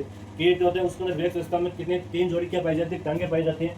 जबकि मैं बात करूँ माइट की, तो इसमें कितनी 4 जोड़ी, इसमें कितनी जोड़ी, 4 जोड़ी आपकी क्या पाई जाती है, व्यस्त अवस्था में क्या पाई जाती है, हमारे टांगे पाई जाती है। इधर में बात इनका जो शरीर होता है 3 आपके भागों के अंदर क्या होता है, हमारे विभक्त होता है, हेड, थोरैक्स और हमारे अर्थात सिर, वक्ष और उदर के अंदर इसका शरीर होता है वो क्या रहता है, हमारे विभक्त रहता है। और मैं वही बात करूँ तो जो माइट होते हैं इनका जो शरीर होता है वो हमारे कितने भागों में, 2 भागों के अंदर क्या रहता है, हमारे विभक्त रहता है। चलते हैं नेक्स्ट क्वेश्चन की ओर। और नेक्स्ट क्वेश्चन हमारे क्वेश्चन संख्या 5, राइट द शॉर्ट नोट्स, आपको इसको लिखना होता है। और क्वेश्चन है कि कीट की विशिष्ट टांगों के बारे में आपको बताना और इनके टांगों के जो रूपांतरण है उसके बारे में आपको क्या लिखना है। तो मैं बात करूँ कीटों की, तो प्रत्येक कीट में कितने 3 जोड़ी क्या पाई जाती है, टांगे पाई जाती हैं, जो कि उनके वक्ष के निचले स्तर पर लगी होती है। जो वक्ष का जो निचला स्तर होता है उस पर ये 3 जोड़ी टांगे आपके लगी रहती हैं। और कीटों के जो मैं बात करूँ उनके जो स्कन और संघ के आधार पर कई रूपों में रूपांतरित होती है। प्रत्येक टांगे होती है वो खंडयुक्त होती है। जो प्रत्येक टांगे होती है कैसे होती है, खंडयुक्त होती है। और इसके खंड के भी क्या होते हैं, विभिन्न प्रकार के क्या होते हैं, भाग होते हैं। जैसे एक के अंदर हम देखेंगे तो पहला इसका जो भाग होता है उसका नाम हमारा कोक्सा, ट्रोकेंडर, फीमर, टेबिया और टार्सस और प्रेटार्सस। ये 5 से टाइप किसके क्या होते हैं, टांगों के जो प्रकार होते हैं। पहला देख से कोक्सा, तो ये एक आधार्य भाग होता है। कैसा होता है, आधार्य भाग होता है, जो कैसा होता है, खंडयुक्त होता है, काफी परिवर्तन होता है इसमें। और इस खंड द्वारा टांग वक्ष से क्या रहते हैं, जुड़ी होती है। अगला आता है हमारा ट्रोकेंडर, ये कोक्सा से जुड़ा होता है और छोटा होता है। कोक्सा से जुड़ा होता है और होता कैसा, हमारा छोटा होता है। फीमर की बात करें, ये टांग का काफी मजबूत और लंबा भाग होता है। टांग का काफी मजबूत और लंबा जो भाग होता है उसको किसके नाम से जानते हैं, हम फीमर के नाम से जानते हैं। ये क्वेश्चन कई बार हमारे कॉम्पिटिटिव एग्जाम में पूछ लिया जाता है कि टांग का जो सबसे मजबूत वो जो लंबा भाग होता है वो हमारा कौन सा कहलाता है, तो हमारा कौन सा होता है, हमारा फीमर होता है। अगला आता है हमारा टेबिया, यह टांग का सबसे आपके कौन सा होता है, चौड़ा खंड होता है, चौथा खंड होता है और फीमर से क्या होता है, हमारा जुड़ा रहता है। अगला आता है हमारा टार्सस उपयुक्त सभी खंड प्राय एक ही खंड के बने होते हैं, जबकि जो टांग, ये टांग से 1 से लेकर 5 खंडों का क्या होता है, बना होता है। अगले देखते हैं प्रेटार्सस, हमारा टार्सस का ये प्रकार है। ये टार्सस के बाद होता है, इसमें सिर में 2 नक अर्थात जो क्लव होता है वो होता है। और इनके मध्य में कोमल गद्दी होती है, जिसमें आपके बात करूँ एरोलियम जिसको कहते हैं, क्या बोलते हैं, एरोलियम जिसको बोलते हैं। जो मध्य में जो कोमल गद्दी होती है उसको क्या बोलते हैं, हमारे एरोलियम बोलते हैं। अगला आता है हमारे टांगों का रूपांतरण। टांगों के रूपांतरण देखा तो टांगे कई प्रकार के जो कीटों के अंदर टांगे पाई जाती है। पहले आते हैं हमारे चलने वाली टांगे। मैं बात करूँ चलने वाली टांगे कि ये साधारण प्रकार की टांगे होते हैं, इसमें कोई भी रूपांतरण नहीं होता। ये साधारण प्रकार की टांगे होते हैं, इसमें किसी प्रकार का क्या नहीं होता, रूपांतरण नहीं होता। आगे आते हैं कि जैसा इनके नाम से स्पष्ट है कि चलने के काम आते हैं। चलने वाली टांगे तो जाहिर सी बात है किसके काम आएगी, चलने के काम आएगी। इस प्रकार की टांगों में कोक्सा होता है, वो कैसा होता है, छोटा। जो कोक्सा होता है, जो टांग का जो फर्स्ट पार्ट होता है उसको कोक्सा के नाम से जानते हैं, वो कैसा होता है, हमारा छोटा होता है। जबकि जो ट्रोकेंडल होता है वो दो खंडों में होता है और कैसा होता है, हमारे चपटी और पतली तथा टेबिया लंबे दोनों छोटे छोटे रोम युक्त होते हैं। जो टेब होती है वो कैसे होती है, छोटी होती है, रोम टाइप संरचना में होती है।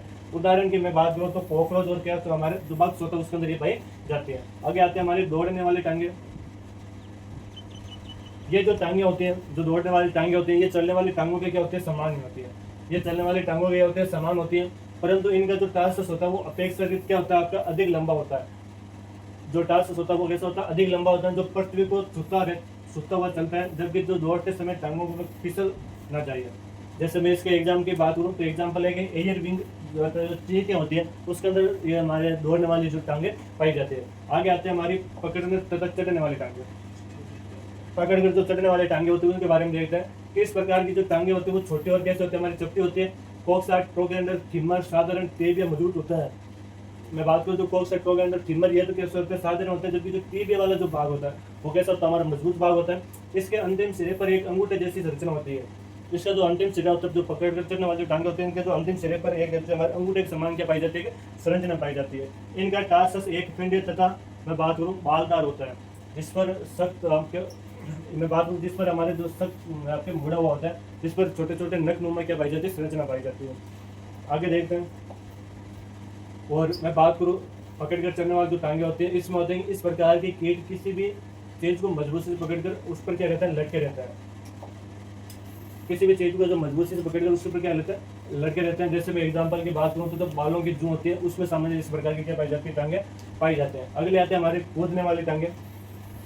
इनके बारे में देखते हैं कि मैं उदाहरण की बात करूँ इस टांगे किस में पाई जाती है, तो ये हमारे मोस्टली टेढ़े झिंगुर और हमारे बात करूँ की जो फनी बीटल होता है उसके अंदर इस टाइप के जो है टांगे पाई जाती है कूदने वाली। इनकी कीटों में पिछली जोड़ी जो टांगे होते हैं वो फीमर मोटे तथा शक्तिशाली होती है। इसकी टांगे जो होती है वो फीमर कैसे होती है, मजबूत और शक्तिशाली होती है, जिसके अंदर मजबूत मांसपेशियां होती है। जिसके अंदर मजबूत क्या होती है, हमारी मांसपेशियां होती है। टेबिया भी लंबी मजबूत होती है, जिसके अंतिम टेबिया लंबी मजबूत होती है, जिसके अंतिम सिरे पर क्या होता है, हमारे बाल की और जो हमारे छोटे छोटे क्या होते हैं, कांटे नुमा क्या होती है, संरचना होती है। आगे आते हैं हमारे खोदने वाली टांगे।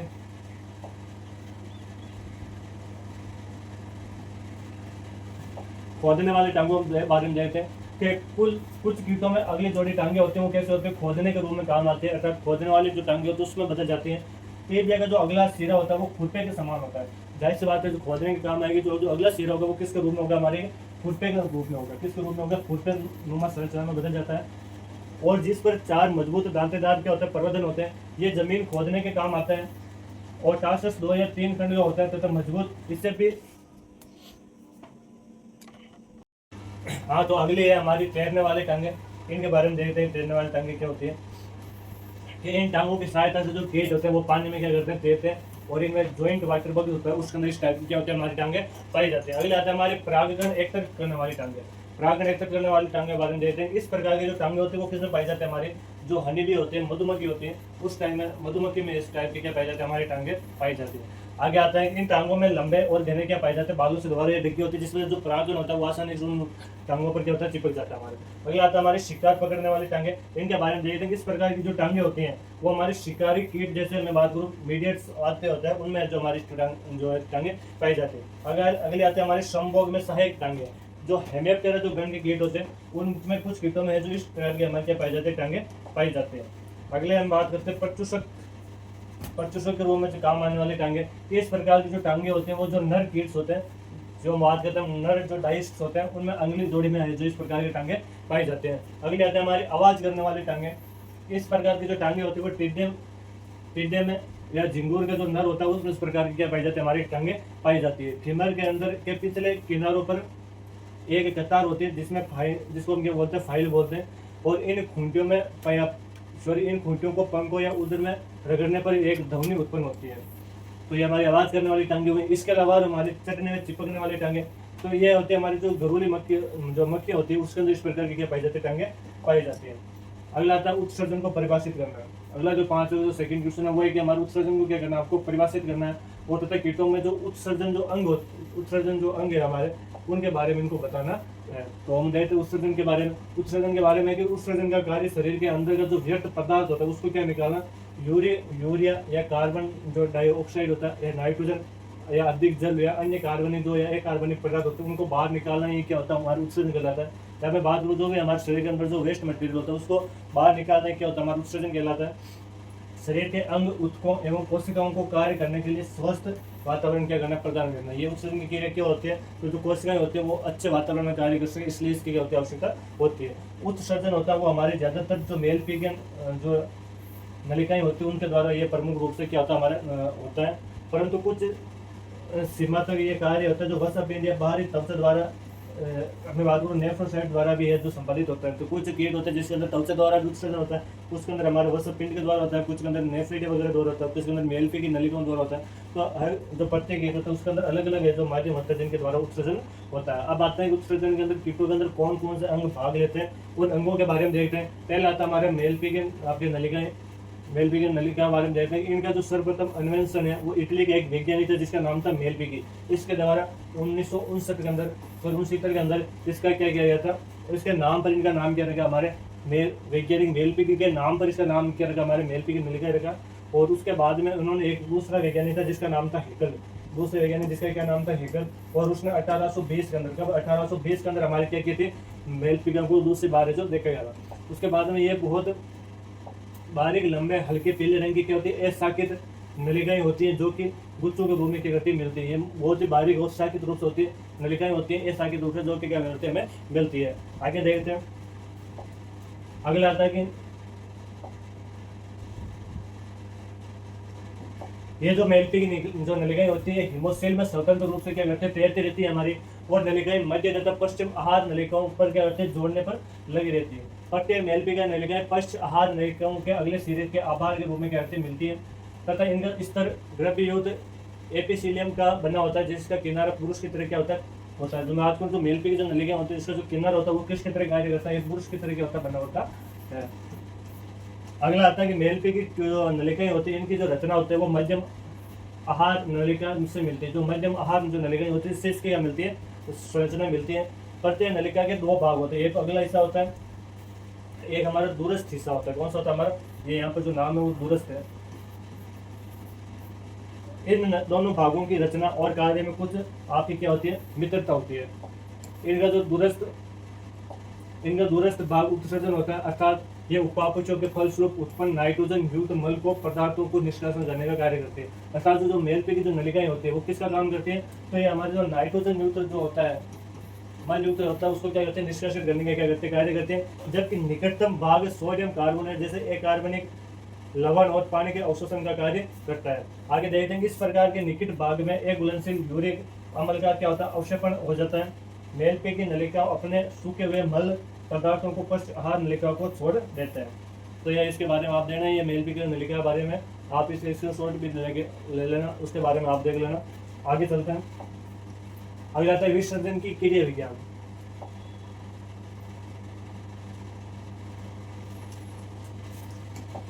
कहते हैं गुहा के अंदर हिमोसिल दरों में तैरते हुए जो मेलपिगी जो नलिकाएं होती है उनके अंदर व्यर्थ पदार्थ दर वितरण के द्वारा उधर तक क्या होता है, पहुंच जाता है।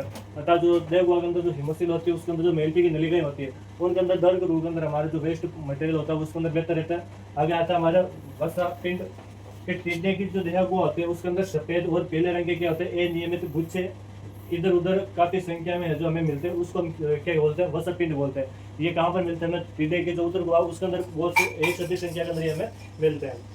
ये हमेशा रक्त तथा हीमोफिल के संपर्क में रहता है। ये हमेशा किसके ब्लड में और हीमोनिप है इसके क्या रहता है, संपर्क में रहता है। इसमें रक्त को आए कुछ पेय पदार्थ वसा के रूप में जमा हो जाते हैं। जो भी कुछ मटेरियल होता है या जो कुछ जो पदार्थ होता है वो किसमें, वसा के रूप में क्या हो जाता है, जमा हो जाता है। अगला आता है हमारी बाहरी त्वचा।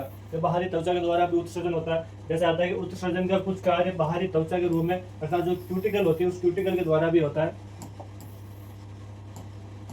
आगे देख देंगे रक्त की आपके कोशिकाएं मल पदार्थ क्यूटिकल के नीचे जमा कर देती है तथा त्वचा का जो निर्मोचन के समय क्यूटिकल की परत के साथ ही अवांछित मल पदार्थ भी क्या कर देते, विसर्जित कर देते हैं। तथा जो मैं बात करूँ जो क्यूटिकल होते हैं, उस क्यूटिकल के नीचे कुछ हमारा जो वेस्ट मटेरियल होता है वो जमा हो जाते हैं, और ये जो होता है हमारे जो त्वचा को भी क्या रहता है, हमारे नम बने रहता है, जिससे श्वसन में भी क्या होते हैं, आसानी होते हैं, और क्यूटिकल के द्वारा भी ये जो उत्सर्जन पदार्थों का क्या निष्कासित किया जा सकता है।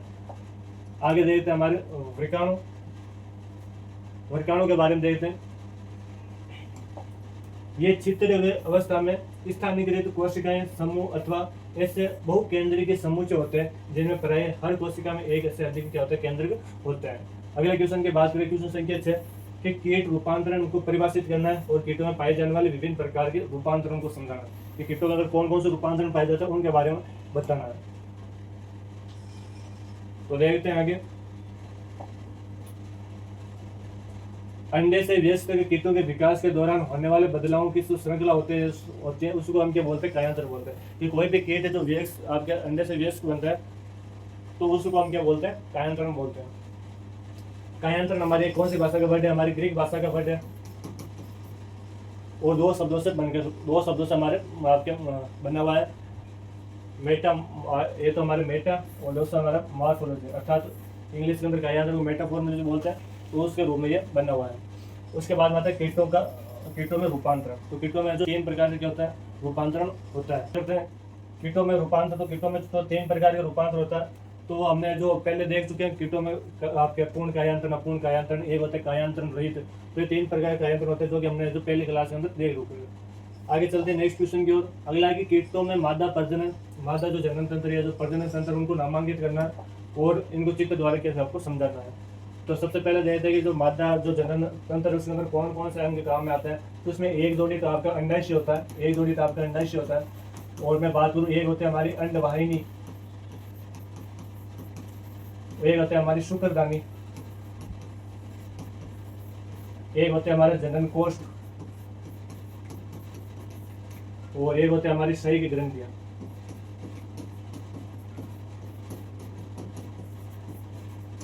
एक होता है हमारा गर्भाधान। तो ये 6 इसके अंदर है जो अंग होता है, जो हमारे मादा जनन प्रजनन अंग है, उसके अंदर क्या आता है, काम में आता है। उसके बाद में आता है अंडाशय। अंडाशय बाद में बात करते हैं। तो ये 2 होते हैं जो कि किसके होते हैं, जो कि हमारे आहार नलिका के ऊपर पश्च वक्ष के अंदर के 6वें खंड के भागों में स्थित होता है। मैं बात करूँ अंडाशय की, तो अंडाशय संख्या के अंदर तो कितने होते हैं, 2 होते हैं, जो कि आपके आकार नलिकाओं के ऊपर पक्ष वक्ष से उधर के जो 6वें खंड होता है वहां तक क्या होता है, स्थिर होते हैं।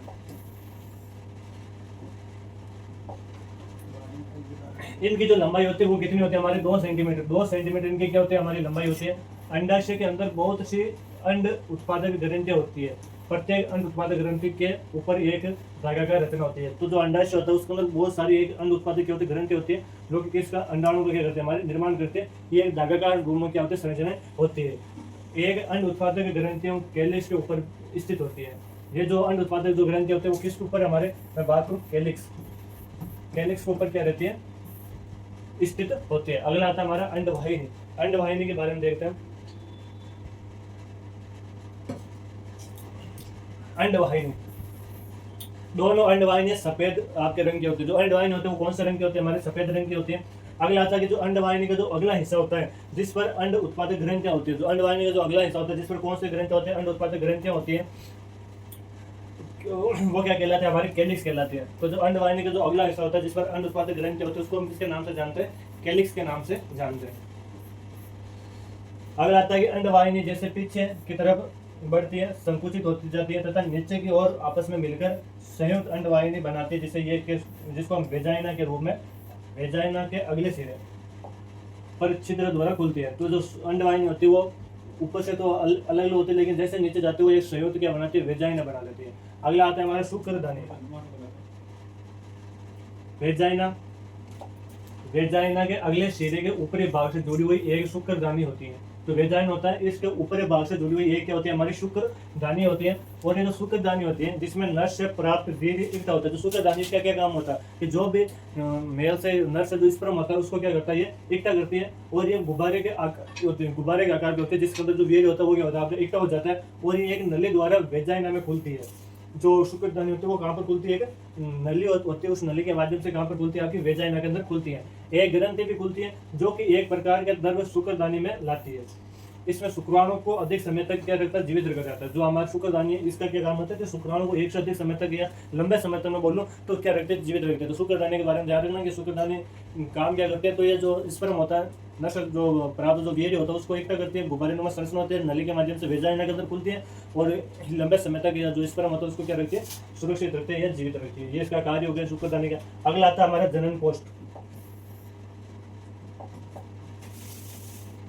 जनन कोष्ठ के बारे में देखते हैं कि वेजाइना जो वेजाइन होता है, वेजाइना पीछे की ओर चलकर जनन कोष्ठ में खुलती है। जो वेजाइन होता है जो पीछे की ओर किस में खुलती है, जनन कोष्ठ में खुलती है। जनन कोष्ठ नर्व स्टर्नम में खुलता है। जो जनन आपका होता है वो किस में खुलता है, नर्व स्टर्नम में खुलता है। किस में खुलता है, नर्व स्टर्नम में खुलता है।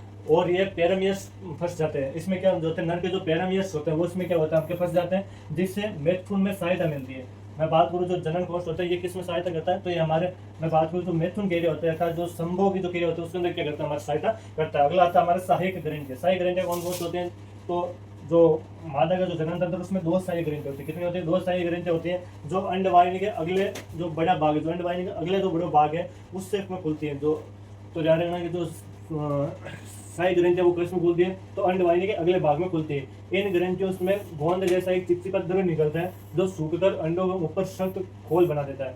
तो ये काम क्या करता है, तो इसके अंदर एक गोंद जैसा पदार्थ निकलता है चिपचिपा, जो कि जो अंडे होते हैं उस पर एक चिपक कर एक क्या बना देता है, सख्त खोल बना देता है एवं जो अंडपिंड होते हैं उनमें मदद करता है। जो अंडे होते हैं उसमें भी क्या करता है, आपका मदद करता है। अगला आता है हमारे गर्भाधान। मैथुन के पश्चात वीर्य शुक्रदानी में भर जाता है। जो मैथुन के क्रिया होते हैं उसके बाद में जो वीर्य होता है वो किस में भर जाता है, शुक्रदानी में भर जाता है। मैंने पहले बताया जब शुक्रदानी का कार्य यही है कि वीर्य को क्या करती है, स्टोर करती है।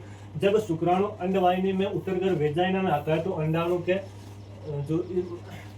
जो मैं बात करूँ अंडाणु के शुक्रदानी के आकार एक या दो शुक्राणु के अंदर घुसे जाते हैं। इसमें एक शुक्राणु फर्टिलाइजेशन करता है और इन फर्टिलाइजेशन जो अंडे होते हैं उन पर हमारे कोलेट्रल ग्रंथियों का द्रव छा जाता है जो सूखकर क्या कर देता है, सख्त हो जाता है और इस प्रकार अंडा क्या होता है, हमारा सुरक्षित हो जाता है। ये हमारे मैं बात करूँ ये एक डायग्राम है। डायग्राम आप जब एग्जाम दो यदि ट्यूशन आता है तो ये डायग्राम आप जो जैसा भी आपसे बने डायग्राम आप जरूर बना के आना। ये हमारे वेजाइन हो गया और ये ओवेरी होगी, तो ये आप है ना पूरा डायग्राम है जो बना के आना। चलते हैं नेक्स्ट क्वेश्चन की ओर। अगला आता है कीट के पंख विन्यास के बारे में आप क्या समझते हैं और इनके पंख विन्यास के बारे में आपको बताना। तो पंख विन्यास के बारे में हमने पहले भी देख चुके हैं कीटों के पंखों के बारे में। चलते हैं आगे।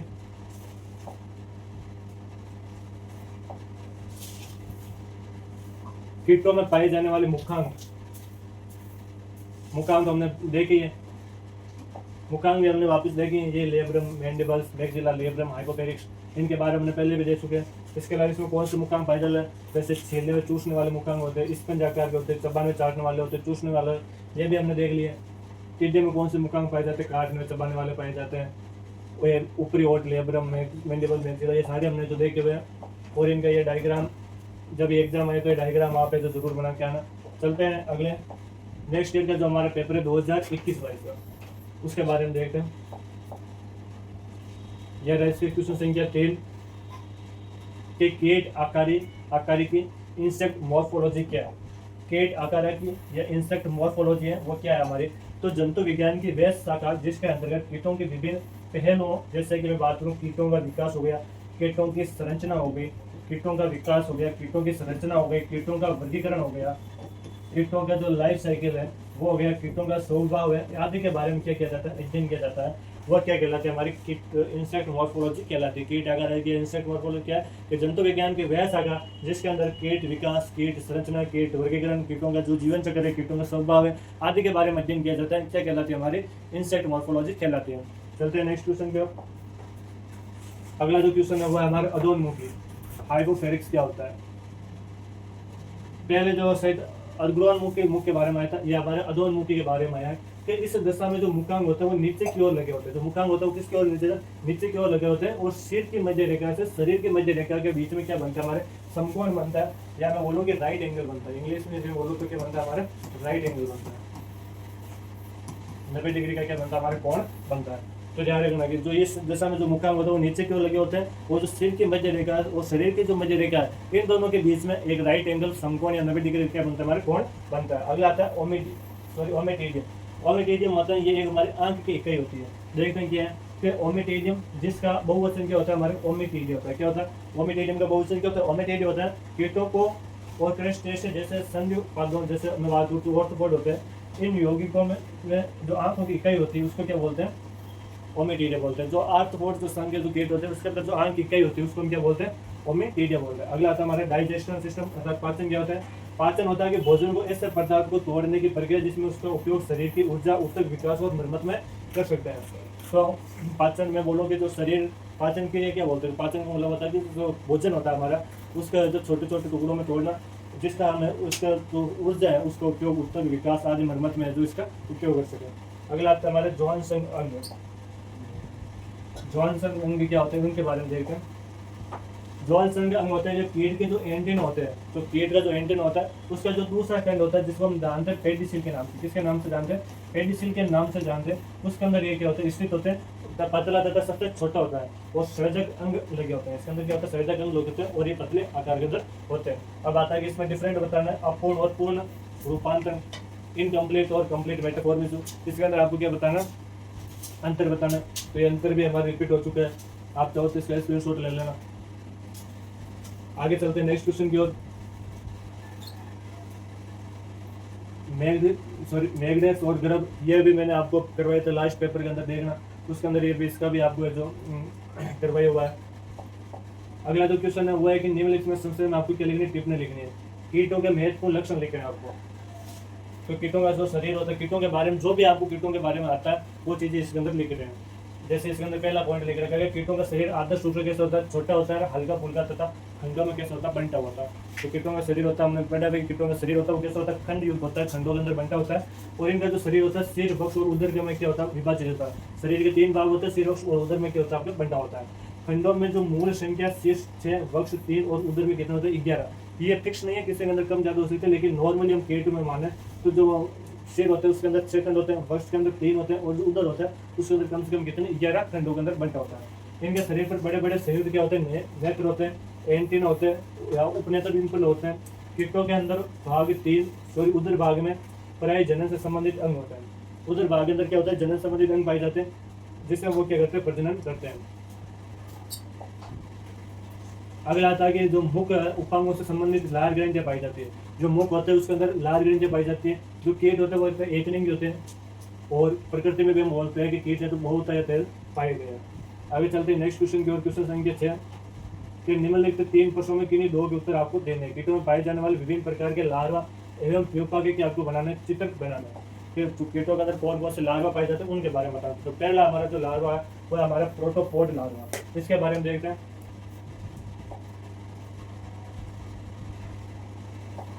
प्रोटोपोड लार्वा के बारे में देखते हैं कि अंडे से लार्वा जो अभी भी शुरुआती भ्रूण के चरण में होता है निकलता है, क्योंकि अंडे से कम गर्दे या जो सामग्री होती है वो होते हैं। लार्वा आंशिक रूप से विकसित होते हैं। जो लार्वा होता है वो कैसे होता है, आंशिक रूप से कैसे होता है, हमारे विकसित होता है। इसमें पूर्ण रूप से विकसित सिर, आंशिक और वक्ष खंड होते हैं। इसमें पूर्ण रूप से वक्ष क्या होता है, खंड होते हैं, लेकिन उदर में विभाजन की कमी होती है। उदर में कैसे होती है, हमारी विभाजन की क्या होती है, कमी होती है। मस्तिष्क कमजोर और वक्षीय अंग होते हैं। इसमें जो प्रोटोपोड लार्वा होता है इसके अंदर जो मस्तिष्क और कैसा होता है, हमारा कमजोर होता है और वक्षीय अंग होता है, लेकिन उदर के अपशिष्ट नहीं होते इसके अंदर। आगे चलते हैं। अगला कि हमारा ओलिगोपोड प्रोटोपोड, इसका नाम हम ओलिगोपोड लार्वा के बारे में देख देंगे। इसमें अच्छी तरह से विकसित होते हैं, ये अच्छी तरह से विकसित होते हैं। वक्षीय पैर, सिर, कैप्सूल आदि के होते हैं इसके अंदर उपस्थित होते हैं। उदर में पैर इसके अंदर नहीं पाए जाते हैं। जो ओलिगोपोड लार्वा होता है उसके अंदर उदर और क्या नहीं पाए जाते, आपके पैर नहीं पाए जाते। इनकी मुख्य विशेषता है, तो ये आप जो इंपॉर्टेंट करके देख रहे हो, तो ओलिगोपोड होता है लार्वा, इसके मुख्य विशेषता क्या है कि इसके अंदर आपके क्या नहीं पाए जाते, उदर और पैर नहीं पाए जाते। इसके अलावा इन्हीं 2 प्रकारों उसमें वर्गीकृत किया जा सकता है। आपके मैं बात करूँ पोपिडियो फॉर्म और हमारे स्कोप बाई फॉर्म, ये 2 ब्रश के क्या हो गया, आपके भागों के अंदर इसको बांट दिया है। अगला आता हमारा पॉलीपोड लार्वा। पॉलीपोड लार्वा दे देंगे। लार्वा शरीर के विकसित खंड में वक्षीय पैरों में 3 जोड़ी होते हैं। जो लार्वा शरीर होते हैं विकसित खंड में वक्षीय पैरों में कितने होते हैं, 3 जोड़ी होते हैं, और पैरों में कितने होते हैं, 2 से 5 होते हैं। उधर के 3 से चौथे 5 से छठे और 10 खंडों के साथ होते हैं। वे उधर में कौन कौन से 3 से चौथे 5 से छठे और 10 खंडों में होता है, और पाचस और आपके कैसे होते हैं, विनाशकारी होता है। ये और हमारे विभिन्न प्रकार के पॉलीपोड लार्वा दे रखे, जैसे हेयर कैटरपिलर हो गए, सेमेट लोपर्स कैटरपिलर हो गए, इसके अंदर होता है, ये देख लेना। इसके अलावा आता है हमारा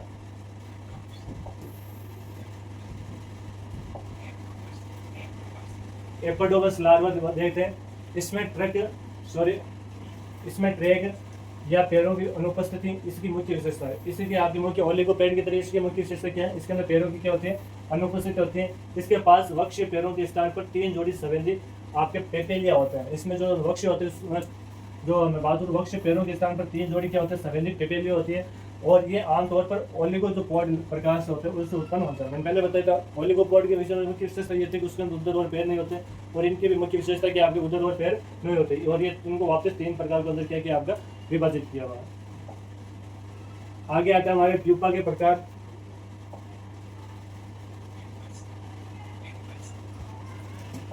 है कि शक्तिशाली मेंडिबलन और उपस्थिति या अनुपस्थिति के आधार पर इनको 2 भागों के अंदर बांटा गया है। पहला है हमारा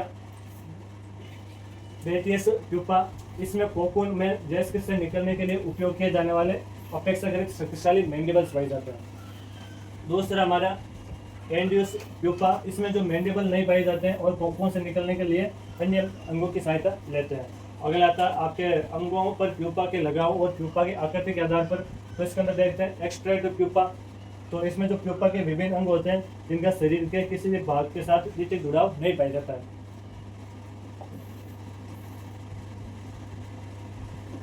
दूसरा हमारा ऑप्टेक्ट प्यूपा। इसमें देखते हैं कि इस प्यूपा में अंग मजबूती से शरीर के खिलाफ दबाया जाता है। जो अंग होता है शरीर के खिलाफ क्या दबाया जाता है, और प्यूपा अत्यधिक काइटिन युक्त होता है। जो प्यूपा होता है वो अत्यधिक हमारे कैसे होता है, काइटिन युक्त होता है। दूसरा था हमारा कॉर्टेक्ट प्यूपा। इस प्यूपा द्वारा छोड़ी गई अंतिम त्वचा से निर्मित संरचना प्यूपेरियम में बंद रहता है। प्यूपा कैप्सूल के समान दिखाई पड़ता है।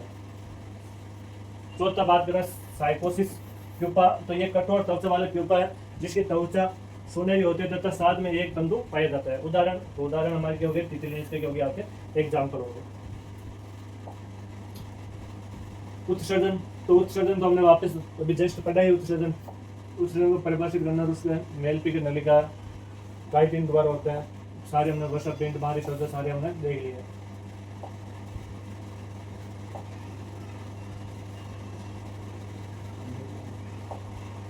अगला हमारा मादा जननांग और नन जननांग। तो ये मादा जननांग हमने भी जस्ट देखा ही है, एक जोड़ी अंडाशय, एक जोड़ी अंडवाहिनी होती है। जनन कोशिकाएं ग्रंथियां। पूरा क्वेश्चन वापस से हमारा रिपीट हो चुका है, ये जस्ट हमने देखा है। इसके अलावा है कि कीटों में पाए जाने वाले विभिन्न प्रकार के मुखांगों के नाम, ये भी रिपीट ही है। कीटों के अंदर कौन कौन से मुखांग पाए जाते हैं उनके बारे में बताना है। काटने व चबाने वाले मुखांग, चबाने व चाटने वाले, छेदने व चूसने वाले, सारे हमने जो पढ़ रखे हैं। वापस एक क्वेश्चन रिपीट हुआ है। इसके अलावा तो मधुमक्खी में पाए जाने वाले मुखांगों के बारे में बताया। तो मधुमक्खी में चबाने और चाटने वाले होते हैं। ये लेब्रियम, मेडिबल, मेगजिला, लेडियम, ये वापस पूरे रिपीट है। अगला आता है कि अंधपादुस, ये आपके हाइपोप्लेजिक्स हो गया। तो ये सारे क्वेश्चन हमारे वापस रिपीट हैं। और ये आज की हमारी क्लास थी। और क्लास यदि आपको अच्छी लगे तो आप ज़्यादा से ज़्यादा आपके दोस्तों के साथ